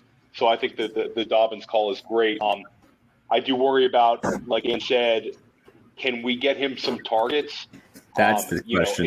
It doesn't have to be a ton of them, but can we get him enough targets where he's able to get the ball in space and do some of the things he did at Ohio State? I would love to see the Ravens just commit to, even if he's a 2 or 3 reception a game guy there, it would be tremendous. And then and let's be clear, we do not fear Gus Edwards. We fear Greg Roman. Right? Yes. But the price is the price is what it is because of that receptions, Theo. People are worried in today's fantasy football. We need running backs we're drafting early that we know are going to be factors in the pass game. Because when we're playing PPR leagues, full point PPR leagues, for those people out there listening that are non-PPR, which is crazy to me still that people play non-PPR or half-point PPR. When you get into these PPR leagues, if you have a bad day rushing and you're rushing for 17 carries for 55 yards and you don't get in the end zone, you're killing me. But you know what? If you add 5 for 55 in the game, well, you know what? You just snuck out a 15, 16, 17-point game, and that's all I need, as my RB2. Just get me over that 15-point mark, and now we're talking. And now I'm really making money when you're getting me over the 20-point mark every week. So the thing with Dobbins is yes, the 100%. And you compare him to the other second-year backs, the Cam Akers, the DeAndre Swift. You really don't have to worry about that. These guys are going to catch the ball. So, Theo, you're right on the money with the reception issues with Dobbins and concerns.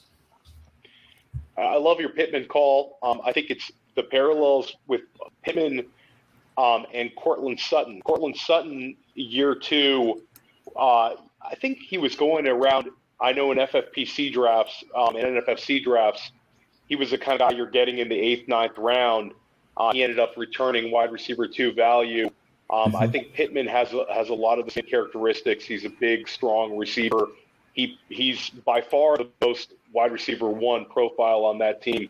I like that call a lot, and I think that he's kind of getting lost in the shuffle a little bit because of the CD Lambs and the Justin Jeffersons in that class, the Higgins and the Chase Claypools. All these guys have popped, and Pittman's kind of he right now you can get him in that 9th round, and he has a great chance to pop right there. I love those 2 calls.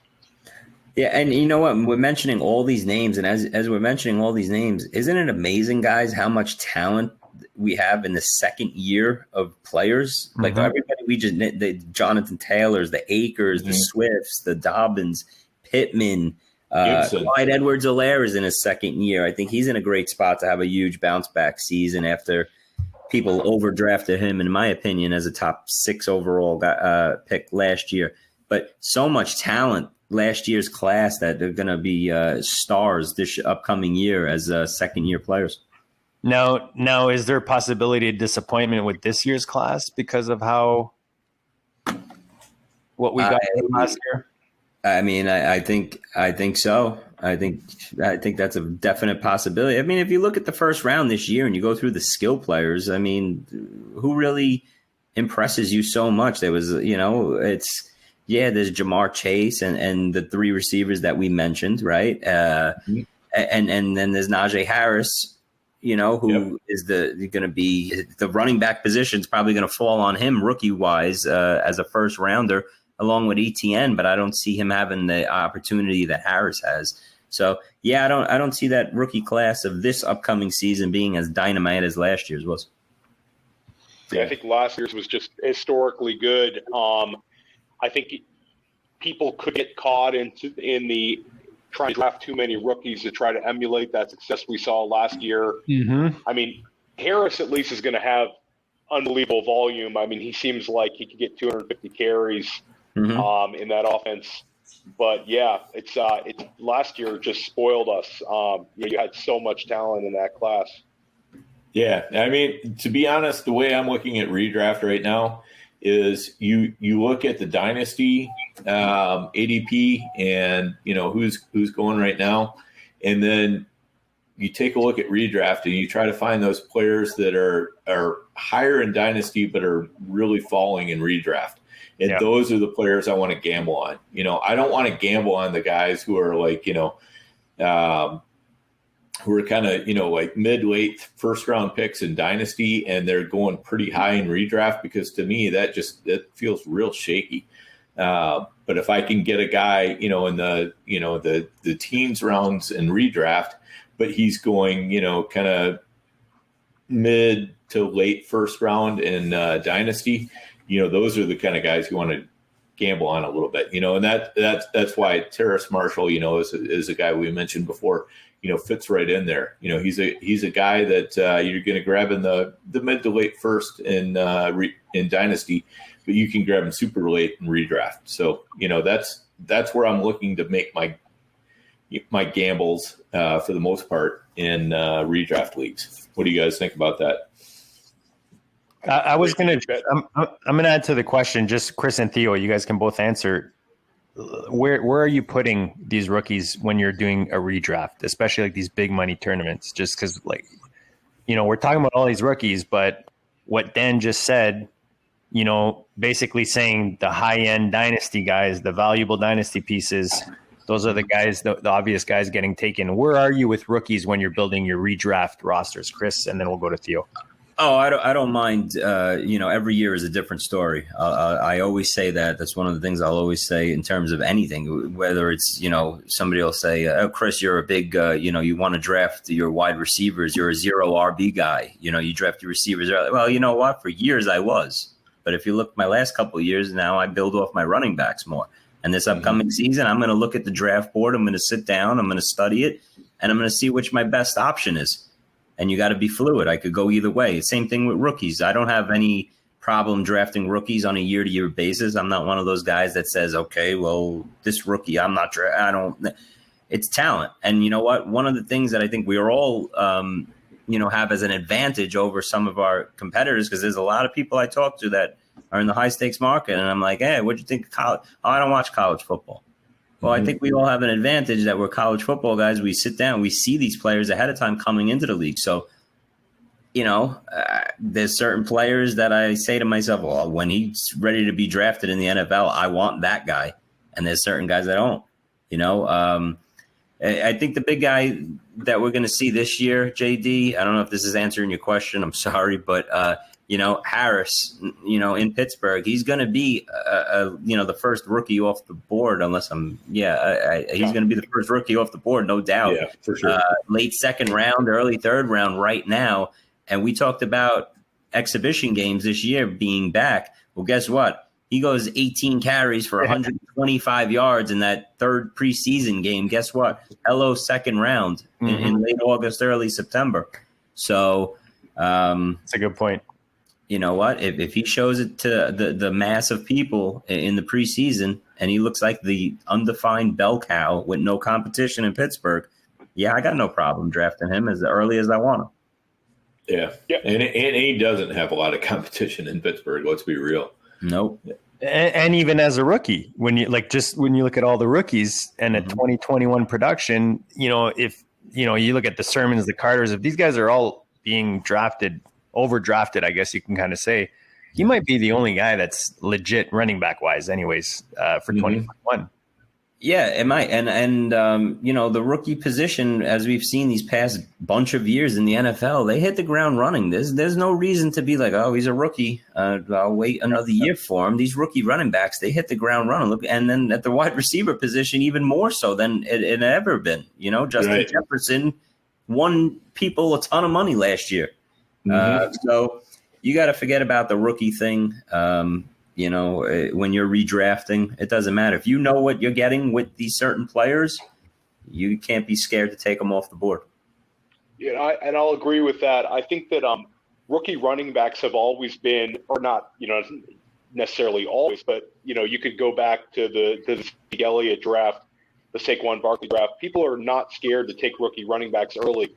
I think you actually find a lot of value in rookie wide receivers if you're willing to take shots on the right rookie wide receiver. I mean, even a guy like Jamar Chase. Jamar Chase might get pushed down to the late 5th, early 6th round.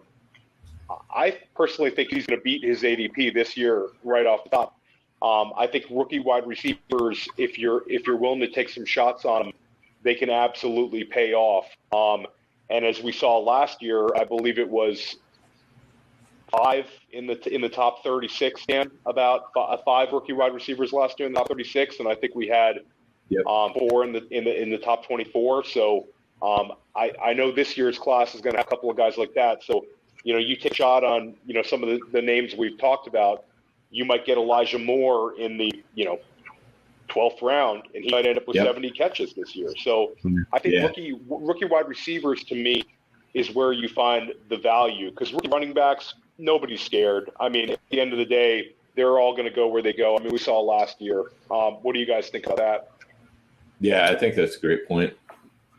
I'll echo that. I think that is a great point. Exactly the way you said it. Nobody's scared to draft rookie running backs, but you could get some really good value on rookie wide receivers. Mm-hmm. And that's been shown year in and year out now, these last bunch of years. If, in these land, look at T. Higgins last year, another one, Theo. T. Higgins was a monster, right? It took what, 5 or 6 games, I think, maybe. Once AJ Green again went down, T. Higgins was a monster, and Justin Jefferson, again, like we said, was big time. So Brandon Ayuk, like you talked about guys who broke out. I mean, Ayuk, you started him in the right weeks. You're in those weeks. Yes. It was a fantastic class of wide receivers. One rookie you haven't touched upon, Chris. I mean, you have mentioned him. Talk to me about Kyle Pitts. What are your expectations for Kyle Pitts' career? And then what are your expectations for year 1? Okay, so I know I went crazy talking about Jamar Chase earlier.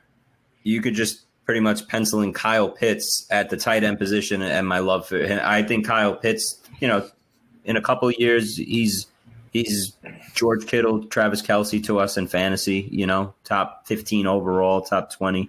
Lands in a great spot with a veteran quarterback that had Tony Gonzalez years ago, knows where to put Pitts.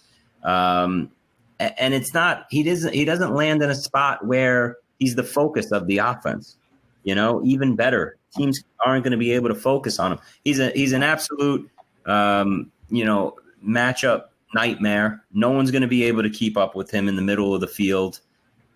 Straight speed, great hands, absolute stud. Another guy that the price I'm seeing, it might be a little too high rookie season just because of the talent that he has around him. Is he going to have games where he's 8 for 90 and a touchdown or 2? Yeah. Is he going to be that every week where I got to take him in the 5th round and as a 5th tight end off the board, 4th tight end off the board after the, the Kelce, Kittles, Mark Andrews of the world? He's got to fall back a couple rounds probably for me. As much as I love him talent-wise and as much as he's going to be the number 1 tight end off the board for fantasy for the next decade, for this upcoming season alone, if we're talking, the price is a little too high. But he's going to be an absolute stud. He's a nice sell for a contender right now, in my opinion. If you did draft him, yeah, and here's the thing. I mean, the other narrative street point is Arthur Smith came up as a tight ends coach. And he's the coach of the Falcons right now. So, he's going to know what to do with Pitts. What I'd be looking for is if Julio gets traded, then it's wheels all the way up. Oh, yeah. Great point. Yeah. Yeah. And that's, and I'm factoring in as if Julio is going to be there. And then you still have, you got to keep Calvin and Julio happy every week. That's a lot of targets right there to go around. So Pitts is playing third fiddle to those guys. So now you want me to pay a 5th round, 6th round draft price and redraft for a tight end that's a rookie So he's still going to have a learning curve. Tight end position as a rookie, as they say, is one of the hardest positions to pick up. You want me to play, third, fourth fiddle in the pass game as a rookie, and you want me to pay a 5th round, 6th round price? No, thank you. Let's have some fun with Pitts. Let's go around the horn. How many targets do you think Pitts is going to get his rookie year? I'll start. I'm going to throw out 95. JD? Yeah, without kind of diving into rookie tight ends, I don't know. I'll go 65. Ooh. Yeah, I think Dan nailed it. Hawkinson last year was 100 targets on the nose, I believe. Was he really? See, I have no. I was going to ask, like, somebody give me some kind of guideline here. What is a rookie tight end? Throwing you in the spot, JD. Year. Yeah, so if Hawkinson's getting 100 in year 2, Hawkinson was also a top 10 pick. It's going to be hard for me to see. It's going to be hard for me to see Pitts crack 100 targets, and I think the way he's being drafted right now, right now he's going ahead of guys like Noah Fant, Dallas Goedert, Logan Thomas. A lot of these drafts. I mean, he's a 20-year-old. I'll go 96. I'll go one over Dan. But like you guys said, Mr. Price is right. Julio Jones goes. I mean, if Julio Jones leaves, I mean, like Dan said, I mean, you could talk about him getting in that 110 plus range. I mean, if he gets 110 to 120 targets, I mean, it's scary what he could do even at 20 years old. So I think Dan's about right on that. Yeah, it's a great number. I would have said 90 to 105 right there. So, I'll say 94. How about that? All right. You guys both. You know what? Thanks. Yeah, we've seen you better hit 95 on the money for you to win. Right on the money, Dan. I'm sticking to my 65, man. I'm looking at TJ. JD's the guy going to need injury. You're going to need an injury then. At 65. JD's going one target. I'll take one target. Yeah. But you do have to love him for the quarterback that he's attached to in this offense, and like you said, Dan, the head coach as well, and the success Matt Ryan has had with tight ends through the years. He made Austin Hooper a star. Right. And they still have Hayden Hurst that's got to get something next year also, and they probably have the opportunity to play double tight end with the two of them in the middle of the field with Cal, and then. Can't forget about the other weapons that they have too. So it'll be interesting. It's going to be an interesting offense, that's for sure. Yeah, the one guy I was taking a lot late in best balls was Russell Gage, and I think Pitts just crushes him. Oh just absolutely crushes him. I mean, I'm so off of Gage right now, and yeah. Yeah, snap-wise, it's is it going to be there now? I know Julio always misses his time now. Oh, geez, I'm sorry. Hope that didn't go through your ears, everybody. But Julio always misses his time, and that's where Russell Gage is going to shine. Yeah, that's basically his only route to targets now, I think. Mm-hmm. All right, guys, we're going to do some OTC quick before we shut this thing down. That's some on the clock. Chris, basically, I'm going to throw a couple names at you guys. I might change up the ones that I initially put on the sheet too, just to stick to what we're doing tonight. I'll go to you first, Chris. Do you prefer Sutton or Galladay? Sutton or Galladay? That's a good one. I love Courtland Sutton. He's healthy, hopefully coming right back into the season, and I think he hits the ground right where he picked up. Give me Sutton. Wow, I like it. Wow, yeah. This coming from a Giants fan too. I mean, yeah. Don't overlook this. I mean, that's serious. I'm a big Courtland Sutton guy, and I was all in on him. He hurt me bad going down. Last year. Yeah, last year.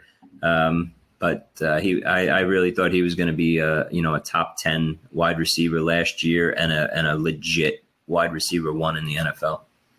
One of my favorite targets this offseason, especially best ball. Mm-hmm. How about TJ Hawks or Kyle Pitts?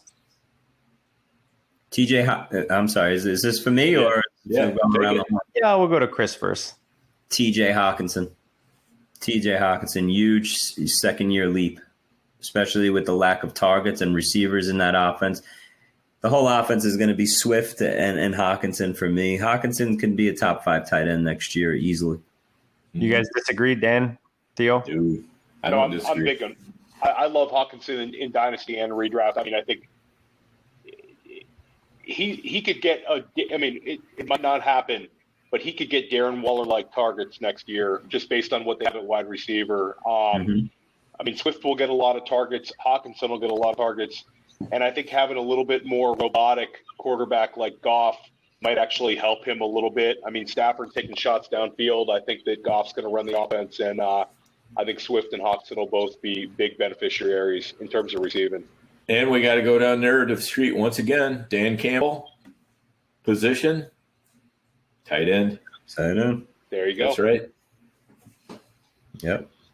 Quick one, speaking of tight end, Dan, I put this poll on. You and I were on the clock. I mean, I had a feeling we were going to go one direction, but I had so many shares of this guy in the last couple of months that I was like, you know what, let's put this up. It's kind of interesting because of the dynamic of each guy. I'll go to you first, Chris. Tight end position. You like Ferkshire out there in Tennessee, or you like Blake Jarwin coming back from injury? Let's go Ferkser for this one. Jarwin will have those 3 or 4 big games where he's, the 6 for 85 and a touchdown in that offense. He's definitely in the better offense, but you know what? Again, let's go back to the lack of targets in a particular offense and who could play a bigger role. Whereas Jarwin is going to be that 4th, 5th option in Dallas's offense every week. Ferkser might play the second, he might be the second fiddle, the second target to A.J. Brown a lot of weeks. So give me Ferkser over Jarwin for the upside. Anyone disagree? No, I'll agree, and I'll take a step further. I think that Dalton Schultz is going to challenge Jarwin. I think Schultz did enough last year. When the offense was doing poorly, we haven't really heard a big vote of confidence out of Dallas. We haven't heard anybody singing Jarwin's praises this offseason, saying, this is the piece we're getting back. Schultz is still there, and I think that's a messy situation. I'm sure we'll have some clarity by late August, but that's a tight end room to avoid. And Ferkser looks like you guys said, I mean, the guy played last year. He filled in for Humphreys in the slot, and he played it. I think he out-targeted Jonnu a lot of games. I mean, I think Ferkser could be a real sleeper this year. Right. Yeah. And when it comes to tight ends, I mean, basically you're looking at 2 things. You're looking at targets and touchdowns, right? And if you can figure out touchdowns for tight ends, then A, more power to you, and B, please tell me your secrets, because I would really, really like to know them. But if you can't guess the touchdowns in advance, then I'd rather be able to guess the targets in advance. And one of my favorite follows when it comes to tight ends is a guy named @Koopa Fiasco, Andrew Cooper. And he's really, really big on, trying to guess who's going to have the best tight end targets. And, he's looking for those guys where a tight end is going to be the number 2 or at worst a high number 3 receiver in the offense, and trying to find those guys and just sticking with those guys as his tight end targets. Once you get past like the big 3, the big 5, whatever you want to call them, then just basically either punting at tight end or grabbing one of these guys that he really feels is going to get those big targets. And it's tough to see Jarwin getting that kind of target share in the Dallas offense. I mean, obviously Dallas is going to have a big, they're going to have a lot of pass attempts, but putting Jarwin up, with Schultz, and then you've got those 3 wide receivers, and you got Zeke Elliott. I mean, where's Jarwin going to get that many targets? I mean, you're just betting on the touchdowns at this point. Right. And there's a lot of weeks in that Dallas offense of Jarwin getting 1 target. Right. That's coming. So if you can guess which week is the Jarwin week, you're a better person than me. Yeah, and you better be playing DFS if you're that person. Right. So the poll ended up way closer than I thought. 54% in favor of Ferkser versus Jarwin. Yeah. Let's Ferkser, I mean, to get back to the other side of it, I mean, look at who's left in Tennessee. I mean, you got A.J. Brown, you got Ferkser, and you've got Josh Reynolds and who else? Which is a sneaky pickup. I like that Josh Reynolds coming in now to tennis. Yeah. Another late best ball guy right there, Josh Reynolds. Mm-hmm. Some platforms still have the LAR beside his name for some reason. Yeah. Last one, guys. My favorite position to talk about, running back. I'm going to change up what I had on the show sheet again, just based on what we talked about. Do we like Pollard or Trey Sermon, Chris? Ooh, Pollard, Tony Pollard for me, just because I'll say there's only a certain handful of guys that, at the running back position, backup running back position, where the starter goes down, it's a league winner. Mm-hmm. And that's exactly what Tony Pollard is in that Dallas offense. If Zeke goes down early in that season and you got Tony Pollard sitting in, on that back end of the bench as your running back 5 or 6 that you got in the 11th, hello home run city. Because if Zeke went down the day before the opening draft of your season, you best believe Tony Pollard is a top 25 overall pick. And it's give me the home run ability for Tony Pollard over over Sermon for this upcoming season. Yeah, I love it. You guys have anything to add? No, I mean that's the contest league mentality right there. I mean, just to put it in a nutshell. I mean, if you're drafting your home league, you might take Trey Sermon just because, he's going to get more guaranteed touches and, probably going to, have some pretty good weeks. But, if you're looking for putting together that team that can win a tournament, Pollard, no doubt. And I draft that way, guys. I'm one of those guys that on every one of my teams, you'll see as my RB4 or 5, one of those home run picks. Oh, yeah. Last year, every one of my rosters, probably you looked at it, there was the Alexander Madison. There was the Tony Pollard. There was Chase Edmonds, which, I was hoping, that Drake would go down and Edmonds would be in that offense as the RB1. I'm always going to have one of those home run lottery tickets on my team at the running back position and make it a point, when I'm on that clock to get one of those to one of those guys. Not where I need him every week, and I know he's sitting on my bench, but 3 or 4 teams starting running back goes down. Well, now I have a big time RB1 on my hands. And you got to design your team too, so you can keep them on your roster all year, so that whenever that does happen, you're not sitting there going, "Oh man, I just dropped him in week 6." Mike Davis, Carolina, last year. Mm-hmm. Yeah, there you go. League winner. Mm-hmm. Chris, you've been a GOAT in more ways than one. You even pushed this thing to a double epi. We're at 2 hours, I think we're at. Oh wow, look at that. There you go. I tell you what, boys, it felt like it was 20 minutes. So it was awesome. You guys. This was an awesome one. I love it because we asked you and we kind of took advantage, but we appreciate how awesome you've been tonight. Again, guys, check them out at The Athletic. Check out the podcast. Just follow them on Twitter. Remind the people your Twitter handle. You don't have it up in front of you, so I know there's 3 letters at the end.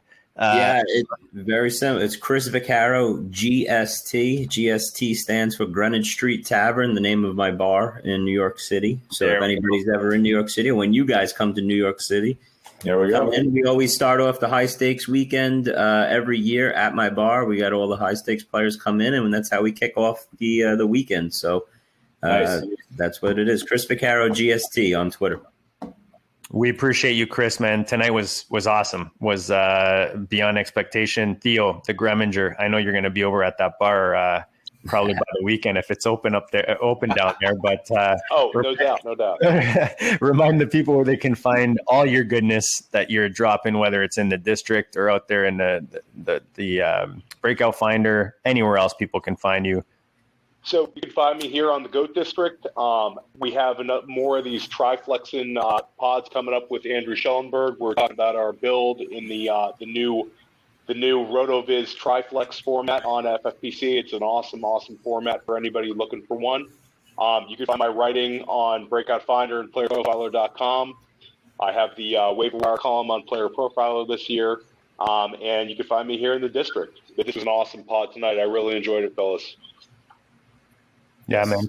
Ton of fun and ton of goodness. Dan, I think you'd agree. Your hair looks like it agrees, man. That flow's just on point tonight. Man, Yeah, that's jealous of that. It's going wild. Yeah, it's such a great pod. So yeah, I 100%. You know, if you're looking for me out on Twitter, I'm out there for sure. Feel free to hit me up, ask me any questions. You know, if you're asking me questions, I'll probably give you some good answers. If you're looking for me to just, you know, like throw you things out of the blue, it's probably not going to happen. If you're looking for, you know, exactly what I'm thinking, this is the place to find it, right here on the GOAT District, and nowhere else. Because I mean, you know, I value those people who listen to this pod, and they're going to get a little bit more from me than just the average Joe out on Twitter. So that's the way it is. 100%, guys. And like I say every week, make sure you stick with us. I mean, not only is this dropping on the weekly, you've got Theo, Andrew dropping the Triflex edition. You've got John dropping Commissioner Evaluation. We've got a couple other new shows coming on the network. So no matter the format, man, if you want to win your fantasy league, I mean, we showed you tonight, we bring in a guy like Chris, just dropping 2 hours of serious knowledge. Our supporters, man, we can't thank them enough. Make sure you visit them, myffpc.com. High stakes, low stakes, any format you want to play, it's on there. Viridian Global, super comfortable, super, I mean, affordable. And any, you know, you're not finding, you know, Jermaine Chase or you're not finding like a rookie t-shirt or a CEH t-shirts or a Kyle Pitts t-shirt anywhere. You're finding it at Viridian Global. So you're into fantasy, you've listened to us for 2 hours. There's no way that you're not going to find some goodness on there. And then finally, our friends at Dynasty Depot, the FFPC, build those dinos, go on the Dynasty Depot, buy and sell those bad boys. I know I'm going to sell my defending champ 500. I'm going to list that thing. That's my entry into the Dynasty Depot. I've been waiting for the rookie draft because I had no first or second round picks. So now that my stacked up roster is ready to be put for sale, look for that on the Dynasty Depot. But we want to thank you guys for tuning in. As usual, press the subscribe button if you haven't done it already, the like button to show the support, ring that bell. We'll check you back later next week in the district. Be safe, be happy, and I'll repeat myself. We'll check you all later.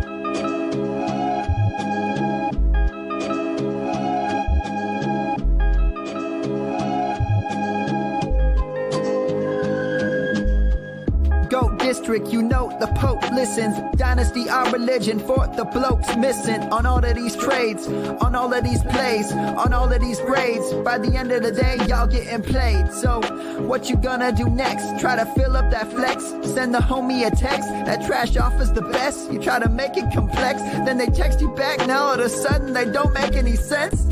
Broaden your horizons, boy. Dynasty's not for the Simons, boy. These trades not for consignment, boy. Respect your opponent, y'all some piranhas, boy. This my advice from me to you. Open up your cute little podcast queue. Search up GOAT District, my dude. Pop it in your ear, man. Y'all know what to do. It's a... And I always be traded. And I always be traded. And I always be trading. Y'all try to betray them, but first you gotta bait them. Fish.